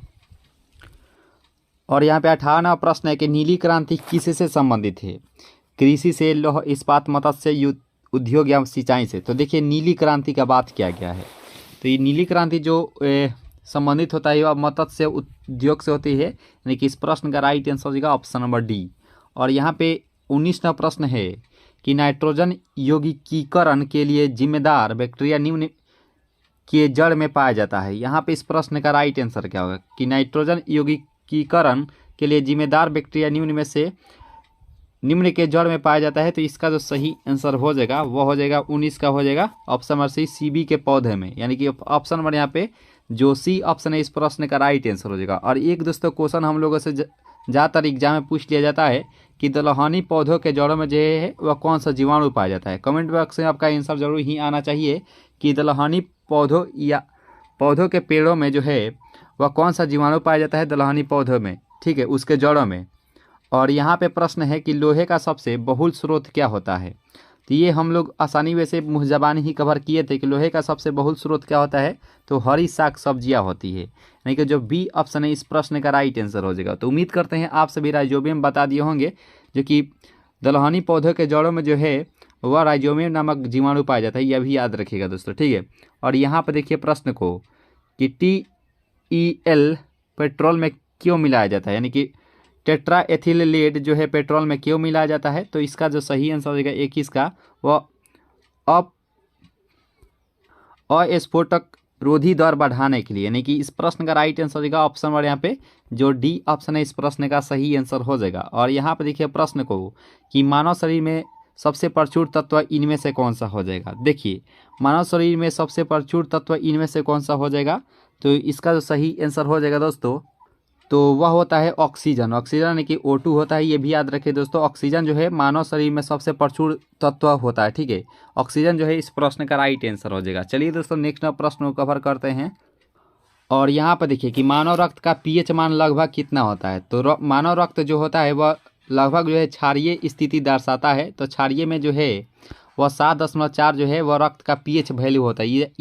ये जो ऑप्शन नंबर जो बी ऑप्शन है इस प्रश्न का सही आंसर हो जाएगा ऑप्शन नंबर बी।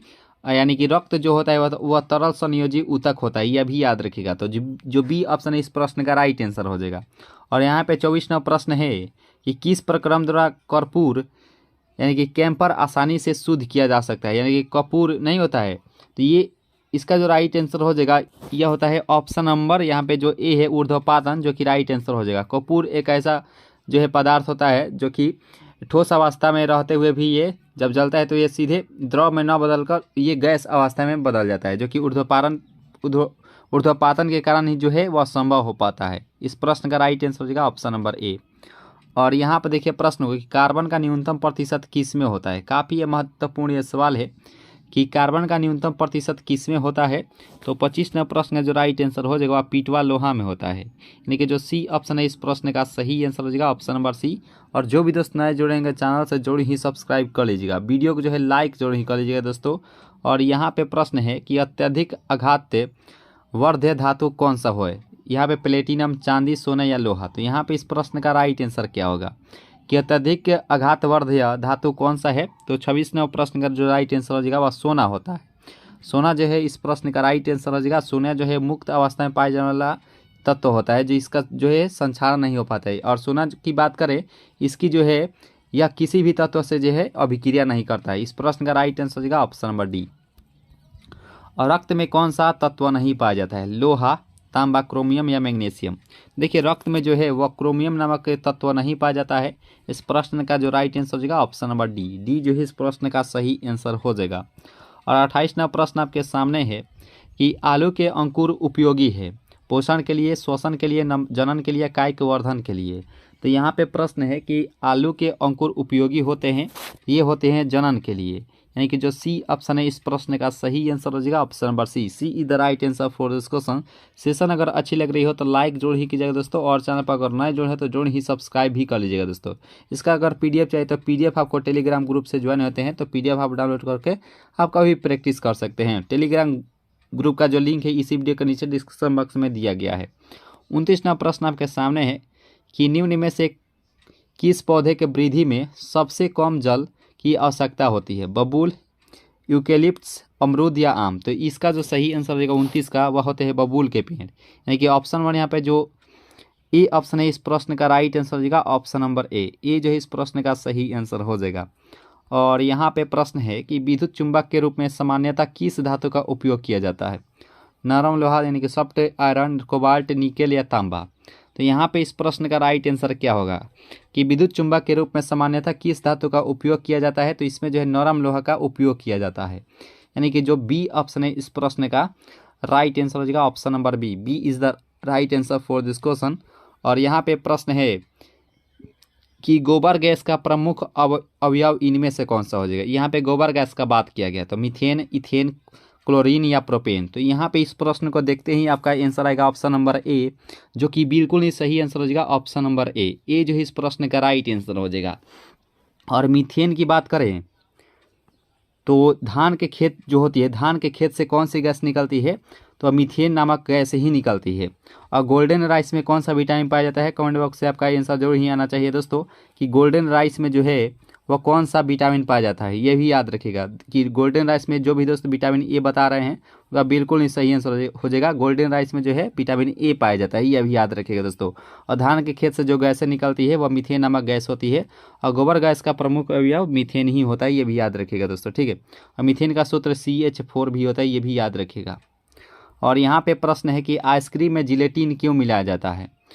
तो यहाँ पे इस प्रश्न का राइट आंसर क्या होगा 32 का। चारों ऑप्शन को आप सही से देख लीजिए। ये आइसक्रीम में जिलेटिन क्यों मिलाया जाता है। तो यहाँ 32वां प्रश्न का जो राइट आंसर हो जाएगा रवा बनने से बचने के लिए। यानी कि जो बी ऑप्शन है इस प्रश्न का राइट आंसर हो जाएगा ऑप्शन नंबर बी। और यहाँ पे 33वां प्रश्न है कि एनाटॉमी विज्ञान की वह शाखा है जिसका संबंध होता है। चारों ऑप्शन को आप सही से देख सकते हैं दोस्तों। ये एनाटॉमी विज्ञान की वह शाखा है जिसका संबंध होता है। इसका जो संबंध होता है वह प्राणी एवं पौधे की रचना से। ये जो ए ऑप्शन है इस प्रश्न का राइट आंसर जो ए ऑप्शन है इस प्रश्न का सही आंसर हो जाएगा प्राणी और पौधों की रचना से संबंधित रखता है एनाटॉमी। और यहाँ पे प्रश्न है कि मिर्गी एक बीमारी होती है त्वचा से, स्नायु प्रणाली से, श्वसन प्रणाली से या हृदय की।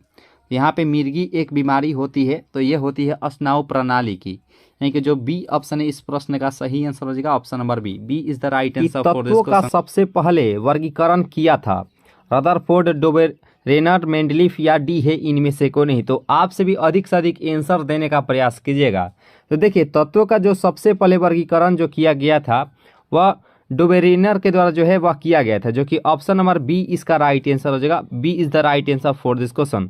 और यहाँ पे प्रश्न है काफ़ी महत्वपूर्ण ये सवाल है कि वह सबसे छोटा कण जिसमें उस तत्व के सभी गुण वर्तमान हो वह कौन सा तत्व होता है। ठीक है, क्या परमाणु होता है, अणु या यौगिक या डी है इनमें से कोई नहीं। तो यह सिर्फ परमाणु ही होता है। इसका राइट आंसर हो जाएगा ऑप्शन नंबर ए। ए जो है इस प्रश्न का राइट आंसर हो जाएगा।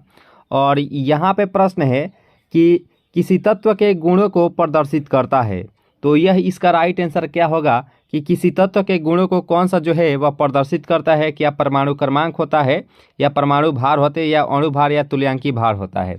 देखिए यह जो इसके गुणों को प्रदर्शित करता है वह उसके परमाणु क्रमांक ही जो है वह पूर्ण रूप से इसको प्रदर्शित करता है, इसके गुण को, यानी कि इसका राइट आंसर हो जाएगा ऑप्शन नंबर ए। ये जो इस प्रश्न का राइट आंसर हो जाएगा। और यहाँ पे प्रश्न है कि हैलोजन में सर्वाधिक प्रभावशाली ऑक्सीकर्ता कौन सा हो जाएगा। दोस्तों अगर ऑक्सीकर्ता अगर सबसे पहले कहेगा तो हम लोग किसके साथ हम लोग जाएंगे। तो देखिए दोस्तों इसमें क्या, अगर ऑक्सीकरण अगर रहता तो ये फ्लोरीन जो है इस प्रश्न का राइट आंसर हो जाएगा। अगर वहीं पर अगर अवकरण रहता अवकरण तो वहाँ पे हम लोग आयोडीन के साथ जाते दोस्तों। अवकरण रहता तो आयोडीन होता। अगर यहाँ पे प्रश्न में ऑक्सीकरण है तो फ्लोरीन जो है इस प्रश्न का राइट आंसर हो जाएगा। इसे हम लोग जो है हैलोजन तत्व के नाम से भी जानते हैं, यानी कि वर्ग 17 के तत्वों को हैलोजन ग्रुप के नाम से भी जाना जाता है। और यहाँ पे जो ब्रोमीन आप देख रहे होंगे आप सभी को मालूम होगा कि अधातु रहते हुए भी यह जो है कमरे के ताप पर जो है यह द्रव अवस्था में पाया जाता है। तो इसका जो राइट आंसर हो जाएगा वह ऑप्शन नंबर जो सी है इस प्रश्न का सही आंसर हो जाएगा। और यहाँ पे 5 नंबर प्रश्न है कि स्वर्ण किस पदार्थ में घुल जाता है। यानी कि यहाँ पे जो सोना होता है, आप लोग जब आभूषण बनवाने जब जाते होंगे तो वहाँ पे एक कटोरी टाइप इस प्रकार से आप देखते होंगे। तो उसमें जो है इस कटोरी में कौन सा जो है वह पदार्थ रहता है। तो क्या हाइड्रोक्लोरिक अम्ल रहता है, नाइट्रिक अम्ल रहता है, एक्वारेजिया रहता है या एसिटिक अम्ल रहता है। तो जो उस कटोरी में जो अम्ल रहता है तो उसमें देखिए जो जब सोना किस पदार्थ में घुल जाता है तो वह उसमें जो है वह रहता है एक्वारेजिया, जो कि इस प्रश्न का राइट आंसर हो जाएगा ऑप्शन नंबर सी। सी जो इस प्रश्न का राइट आंसर हो जाएगा। अगर 20 से 25 मिनट अगर उस अम्ल में अगर रख दिया जाए अगर सोना को तो वह सीधा पिघल कर जो है द्रव अवस्था में जो है वह हो जाता है। तो इसका राइट आंसर हो जाएगा ऑप्शन नंबर सी। और यहाँ पे प्रश्न है कि सीने बार किसका अयस्क होता है। तो यहाँ पे इसका राइट आंसर क्या होगा दोस्तों कि सीने बार जो है वह किसका अयस्क होता है। तो इसका जो राइट आंसर हो जाएगा 6 का वह पारा का होता है। इसका राइट आंसर हो जाएगा ऑप्शन नंबर ए। और पारा का एक खास बात होता है कि यह जो है धातु रहते हुए भी जो है कमरे के ताप पर जो है वह द्रव अवस्था में पाया जाता है। पारा जो है इस प्रश्न का राइट आंसर हो जाएगा। और यहाँ पे देख सकते हैं कि 7 प्रश्न क्या कह रहा है कि पटाखों के फटने के बाद दिखाई देने वाला चमकीला रंग किसके कारण होता है। तो सोडियम होता है, गंधक होता है, मैग्नीशियम या स्ट्रांसियम होता है। तो यहाँ पे 4 ऑप्शन आपको दिया गया है। तो इसका राइट आंसर क्या होगा कि पटाखों के फटने के बाद दिखाई देने वाला चमकीला रंग किसके कारण होता है। तो इस प्रश्न का जो राइट आंसर होने वाला है वह इसका राइट आंसर हो जाएगा ऑप्शन नंबर डी, यानी कि स्ट्रांसियम जो है इस प्रश्न का सही आंसर हो जाएगा। डी इज इसका जो है वह सही आंसर हो जाएगा। और यहाँ पे प्रश्न आप देख रहे होंगे कि किसके निष्कर्षण हेतु साइनाइड विधि प्रयुक्त होता है। यहाँ पे चांदी, मैंगनीज, तांबा और जास्ता यहाँ पे दिया गया है। तो इस प्रश्न का राइट आंसर क्या होगा कि किसके निष्कर्षण हेतु साइनाइड विधि का जो है प्रयुक्त होती है। तो इसका जो सही आंसर हो जाएगा 8 का वह इसका राइट आंसर हो जाएगा चांदी। चांदी जो है इस प्रश्न का राइट आंसर हो जाएगा।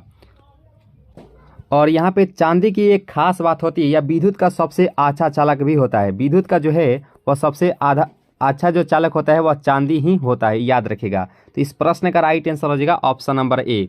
अगर इस सीरीज को दोस्तों अच्छे से तैयारी कर लेते हैं तो विज्ञान सेक्शन से आपसे जो है एक भी प्रश्नोत्तर छूटने वाले नहीं है दोस्तों, इसके अंदर से ही जो है आपके एग्जाम में आने वाले हैं। तो आप सभी निश्चिंत रहिए और यहीं से जो है आपके बोर्ड आपके एग्जाम में आने वाले हैं। और यहाँ पे प्रश्न है कि नाइट्रोजन का विस्फोटक यौगिक कौन सा हो जाएगा। अगर इसका जो है पीडीएफ लेना चाहते हैं, यानी कि पीडीएफ लेकर आप प्रैक्टिस करना चाहते हैं, तो टेलीग्राम ग्रुप का जो लिंक है आपको डिस्क्रिप्शन बॉक्स में दिया जाएगा, वहाँ से आप टेलीग्राम ग्रुप से ज्वाइन होकर इसका पीडीएफ जो है डाउनलोड करके आप प्रैक्टिस कर सकते हैं कभी भी दोस्तों, ठीक है।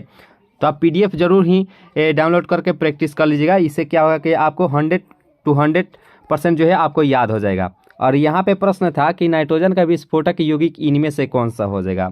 जब भी दोस्तों इस प्रकार से क्वेश्चन रहेगा कि नाइट्रोजन का विस्फोटक यौगिक इनमें से कौन सा हो जाएगा, तो इसका जो सही आंसर हो जाएगा 9 का, वो हो जाएगा ऑप्शन नंबर ए, NCl3 होता है, NCl3, जो कि इस प्रश्न का राइट आंसर हो जाएगा ऑप्शन नंबर ए जो इस प्रश्न का सही आंसर हो जाएगा।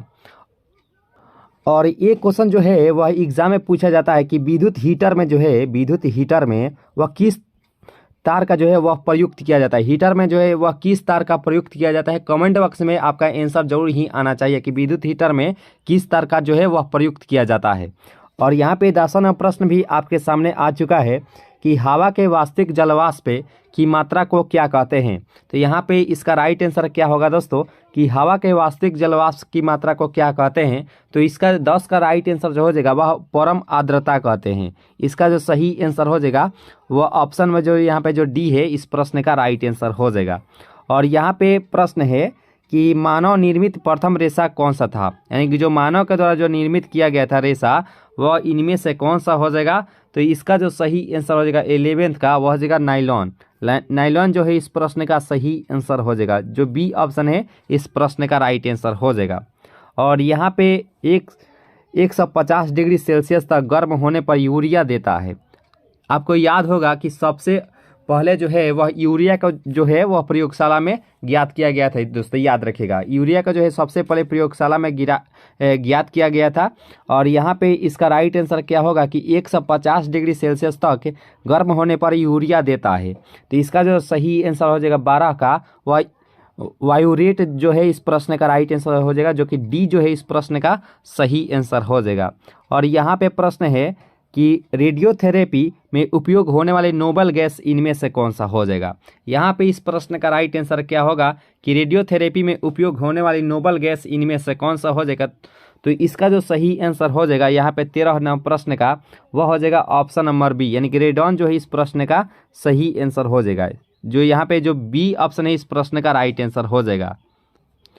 और यहाँ पे 14वां प्रश्न है कि नाभिकीय विखंडन को सर्वप्रथम प्रयोगात्मक तरीके से देखा गया था। तो इसका जो राइट आंसर हो जाएगा, यहाँ पे प्रश्न है कि नाभिकीय विखंडन को सर्वप्रथम प्रयोगात्मक तरीके से देखा गया था। तो ये स्ट्रासमस द्वारा जो है इस प्रश्न का राइट आंसर हो जाएगा। ऑप्शन नंबर यहाँ पे जो बी ऑप्शन है इस प्रश्न का राइट आंसर हो जाएगा। जो कि नाभिकीय विखंडन किस में होता है, तो परमाणु जो बम होता है, परमाणु बम, वह नाभिकीय विखंडन पर जो है वह कार्य करता है। और सूर्य का जो प्रकाश है वह नाभिकीय संलयन पर जो है वह कार्य करता है, यानी कि हाइड्रोजन बम जो है वह भी नाभिकीय संलयन पर ही कार्य करता है, और परमाणु बम जो है नाभिकीय विखंडन पर कार्य करता है, याद रखिएगा।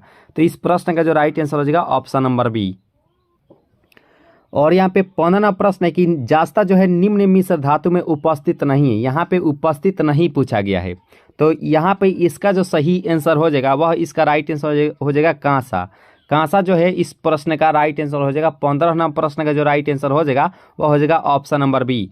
और एक क्वेश्चन दोस्तों पूछ लिया जाता है कि पीतल का मिश्र धातु कौन सा होता है। तो एक आपको याद होगा कि पिताजी अगर याद होगा तो आप सभी को पीतल का जो है मिश्र धातु आराम से जो है वह याद हो जाएगा। पी से पीतल, त से तांबा और ज से जास्ता, यानी कि पीतल का जो मिश्र धातु हो जाएगा वह तांबा और जास्ता हो जाएगा, याद रखिएगा।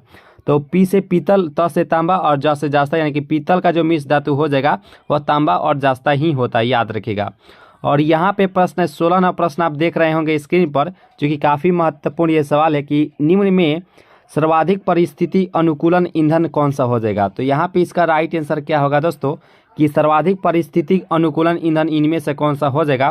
तो यहाँ पे 16 नंबर प्रश्न का जो राइट आंसर हो जाएगा वह हाइड्रोजन इसका राइट आंसर हो जाएगा। हाइड्रोजन जो है इस प्रश्न का राइट आंसर हो जाएगा और इसे जो है भविष्य का ईंधन भी कहा जाता है। ठीक है, तो हाइड्रोजन जो है इस प्रश्न का राइट आंसर हो जाएगा।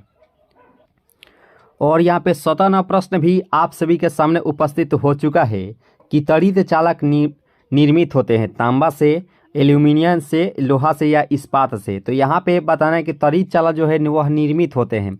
देखिए 17 नंबर प्रश्न का जो राइट आंसर हो जाएगा वह तांबा से होते हैं, याद रखेगा। इस प्रश्न का सही आंसर हो जाएगा ऑप्शन नंबर ए, ये जो इस प्रश्न का राइट आंसर हो जाएगा। और एक दोस्तों लोहा का मुख्य यस्क भी पूछ लिया जाता है कि लोहा का जो है मुख्य यस्क कौन सा होता है। तो जब भी दोस्तों अगर मुख्य यस्क कहेगा तो वह हेमेटाइट होता है। हेमेटाइट जो है वह लोहा का मुख्य यस्क होता है। और एल्यूमिनियम का कौन सा होता है तो वह बॉक्साइट होता है, याद रखेगा। तो इस प्रश्न का राइट आंसर हो जाएगा ऑप्शन नंबर ए, ये जो इस प्रश्न का सही आंसर हो जाएगा। और यहाँ पे प्रश्न है कि प्रकाश की गति न्यूनतम होगी जब वह गुजरेगी। अब वैसे बात करें प्रकाश की जो चाल होती है वह 3 गुने 10⁸ मीटर पर सेकेंड होता है, जो कि निर्वात में होती है, याद रखिएगा। तो यहाँ पे बताना कि प्रकाश की गति न्यूनतम यानी कि सबसे कम यहाँ पे किस माध्यम से जब गुजरेगी तो होगी। तो इसका जो राइट आंसर हो जाएगा 18 नंबर प्रश्न का राइट आंसर अब तक आप दे दिए होंगे कि कांच जो है इस प्रश्न का राइट आंसर हो जाएगा। जो सी ऑप्शन है इस प्रश्न का सही आंसर हो जाएगा। C is the right answer for this question, यानी कि कांच यानी कि ग्लास जो इस प्रश्न का सही आंसर हो जाएगा। तो उम्मीद करते हैं यहाँ तक जो सेशन है आप सभी को अच्छी लगी होंगी। दोस्तों अगर लग रही होंगी तो लाइक जरूर कीजिएगा दोस्तों, और अगर चांस अगर नए जुड़े हों तो जरूर ही सब्सक्राइब कर लीजिएगा। और यहाँ पे प्रश्न के रेडियम प्राप्त होता है तो गैलेना से, हेमेटाइट से, पिच ब्लेंड से या बॉक्साइट से। दोस्तों यहाँ पे रेडियम का बात किया गया है तो इसका जो सही आंसर हो जाएगा 19 का वह हो जाएगा ऑप्शन नंबर सी, यानी कि पिच ब्लेंड से जो है इस प्रश्न का राइट आंसर हो जाएगा। हेमेटाइट जो तो ये तो लोहा हो जाएगा और बॉक्साइट जो है यहाँ पे एल्यूमिनियम हो जाएगा। तो यहाँ पे रेडियम का बात किया गया है तो यहाँ पे ऑप्शन नंबर यहाँ पे जो सी ऑप्शन है इस प्रश्न का राइट आंसर हो जाएगा। और यहाँ पे 20 नंबर प्रश्न आपके सामने आ चुका है कि हेनरी जो है वह किसका इकाई होता है, यानी कि हेनरी जो है वह किसका मात्रक होता है। विद्युत धारिता, चुंबकीय क्षेत्र, प्रतिरोध या प्रेरकत्व। जब भी दोस्तों हेनरी का बात किया जाता है तो इससे बड़े एच से सूचित करते हैं। और हेनरी जो मात्रक होता है तो वह स्व प्रेरकत्व या अनन्य प्रेरण का जो है वह मात्रक होता है, यानी कि प्रेरकत्व जो है इस प्रश्न का राइट आंसर हो जाएगा। जो यहाँ पे जो सी ऑप्शन है इस प्रश्न का राइट आंसर हो जाएगा। और धारिता की बात करें तो धारिता का जो मात्रक हो जाएगा वह फैराड होता है, याद रखेगा। फैराडे जो है वह इसका मात्रक होता है जो कि इसे हम लोग बड़े एफ से सूचित करते हैं। प्रतिरोध का मात्रक ओम होता है, जिसे उल्टा लोटा से हम लोग सूचित करते हैं। आपको याद रहेगा प्रतिरोध का मात्रक जो है वह ओम होता है। और जो दोस्तों आपसे एक सवाल है कि धारा का जो है वह मात्रक क्या होता है, कमेंट बॉक्स में आपका आंसर जरूर ही आना चाहिए कि धारा का जो है वह मात्रक क्या होता है। तो इस प्रश्न का जो राइट आंसर हो जाएगा वह ऑप्शन नंबर जो सी ऑप्शन इस प्रश्न का राइट आंसर हो जाएगा। सेशन अगर अच्छी लग रही हो तो जरूर ही लाइक कीजिएगा दोस्तों। और यहाँ पे प्रश्न है कि 1 जूल कितने कैलोरी के बराबर होता है। थोड़ा सा यहाँ पे जूल के बारे में बताना चाहते हैं कि ऊर्जा का जो मात्रक होता है, ऊर्जा का मात्रक वह इसे जूल में मापते हैं, यानी कि साधारण में इसे जूल में मापते हैं दोस्तों, याद रखिएगा। जूल इसका मात्रक होता है। और ऊर्जा का जो अगर व्यावसायिक मात्रक अगर कहेगा, व्यावसायिक मात्रक कहे या सबसे बड़ा अगर मात्रक कहे ऊर्जा का तो वह किलोवाट घंटा होता है। आप सभी को जरूर ही मालूम होगा। तो याद रखिएगा सबसे बड़ा जो मात्रक होता है वह किलोवाट घंटा इसका मात्रक होता है। और ऊर्जा का साधारण अगर मात्रा अगर कहे दोस्तों, यानी कि इसका मात्रक कहे तो वो जूल में मापा जाता है, याद रखेगा। तो इसका जो अभी तो इसका आंसर अभी नहीं हम लोग जाने हैं कि यहाँ पे बताना है कि 1 जूल कितने कैलोरी के बराबर होता है। तो इसका जो सही आंसर हो जाएगा 21 का क्या होगा दोस्तों, ये 0.24 के बराबर होता है। इसका राइट आंसर हो जाएगा ऑप्शन नंबर यहाँ पे जो डी ऑप्शन है इस प्रश्न का सही आंसर हो जाएगा। उम्मीद करते हैं यहाँ तक जो सेशन है आप सभी बहुत ही अच्छे से कवर किए होंगे। और यहाँ पे प्रश्न है कि पानी का अणु भार होता है तो 16 एटॉमिक मास यूनिट, यानी कि 18 AMU। और यहाँ पे 4 ऑप्शन आपको दिया गया है, ठीक है। तो देखिए पानी का जब भी दोस्तों अगर अणु भार का अगर बात किया जाए तो इसका जो सही आंसर हो जाएगा 22 का वह हो जाएगा ऑप्शन नंबर बी, यानी कि 18 एटॉमिक मास यूनिट के बराबर होता है। यानी कि इसका राइट आंसर हो जाएगा ऑप्शन नंबर बी जो है इस प्रश्न का सही आंसर हो जाएगा। और यहाँ पे प्रश्न है कि MKS पद्धति में बल की इकाई क्या होता है, यहाँ के MKS पद्धति में कहा गया है, ठीक है। तो डाइन होता है, न्यूटन होता है, फ्लक्स होता है या पाउंड होता है। तो यहाँ पे MKS पद्धति में बल का इकाई क्या होता है, तो इसका जो सही आंसर हो जाएगा यहाँ पे 23 का, वह हो जाएगा ऑप्शन नंबर बी, यानी कि यहाँ पे न्यूटन जो है इस प्रश्न का राइट आंसर हो जाएगा ऑप्शन नंबर बी। अगर CGS पद्धति में अगर कहा था CGS, तो वह डाइन होता है, याद रखिएगा दोस्तों। बल का जो मात्रक इकाई हो जाता है CGS पद्धति में, तो वह डाइन ही होता है, याद रखिएगा। तो इसका जो सही आंसर हो जाएगा वह हो जाएगा ऑप्शन नंबर बी जो इस प्रश्न का राइट आंसर हो जाएगा। और यहाँ पे प्रश्न है कि शरीर में ऊतकों का निर्माण होता है, तो यहाँ पे इस प्रश्न का राइट आंसर क्या होगा दोस्तों, कि शरीर में जो है वह ऊतकों का निर्माण किससे होता है, कैल्शियम से होता है, वसा से होता है, प्रोटीन से होता है या विटामिन से होता है। तो यहाँ पे इस प्रश्न का जो राइट आंसर हो जाएगा 24 का, वह हो जाएगा ऑप्शन नंबर डी, यानी कि प्रोटीन से जो है इस प्रश्न का सही आंसर हो जाएगा। यहाँ पे जो डी ऑप्शन है इस प्रश्न का राइट आंसर हो जाएगा। और यहाँ पे 25वां प्रश्न भी आप सभी के सामने उपस्थित हो चुके हैं। कांच एक प्रकार का क्या है, अतिशीतित द्रव है, पॉलीमर है, क्रिस्टल है या धातु है। जब हम लोग 12th क्लास में थे तो ये क्वेश्चन हर बार पूछा जाता था कि कांच को और किस नाम से जाना जाता था। तो देखिए दोस्तों, कांच को जो है अतिशीतित द्रव के नाम से भी जाना जाता है, याद रखिएगा। तो यहाँ पे इस प्रश्न का जो राइट आंसर हो जाएगा यहाँ पे वह ऑप्शन नंबर ए जो है इस प्रश्न का सही आंसर हो जाएगा। कांच को जो है अतिशीतित द्रव के नाम से भी जाना जाता है, याद रखिएगा।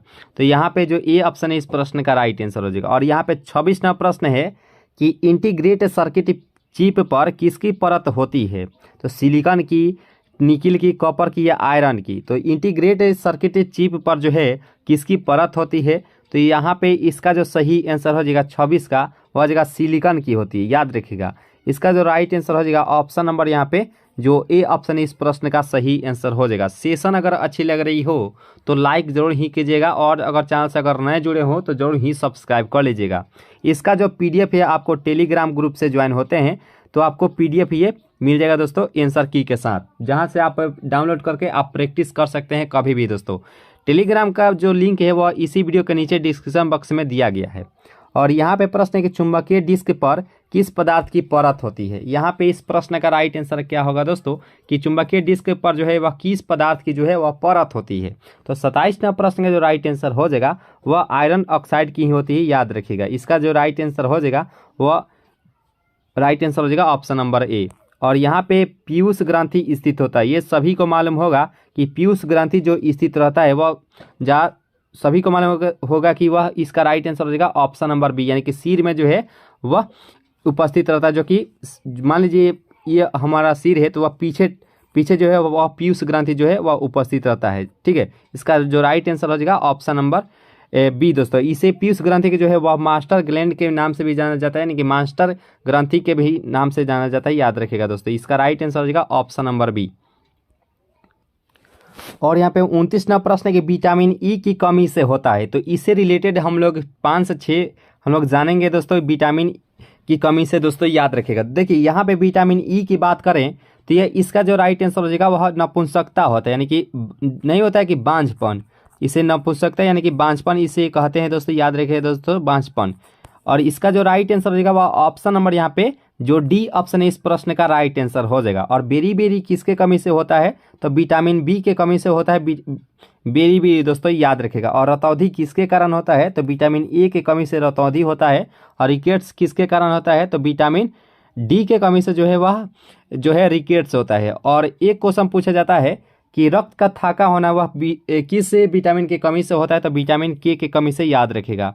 और एक दोस्तों क्वेश्चन पूछा जाता है कि विटामिन B12 में जो है वह कौन सा धातु जो है वह पाया जाता है, याद रखेगा दोस्तों।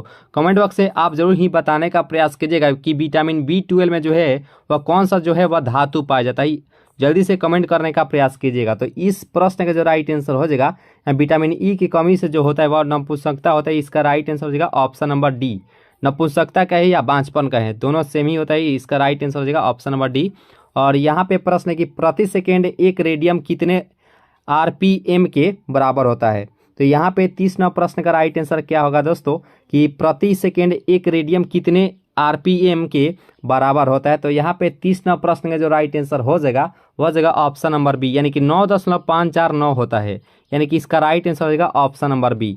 बी जो इस प्रश्न का राइट आंसर हो जाएगा। उम्मीद करते हैं यहाँ तक जो सेशन है आप सभी को बहुत ही अच्छी लगी होगी, और लग रही होंगी अच्छी तो जरूर ही लाइक एक कीजिएगा, लास्ट में कमेंट कीजिएगा कि ये सेशन आपको कैसा लगा, है ना दोस्तों।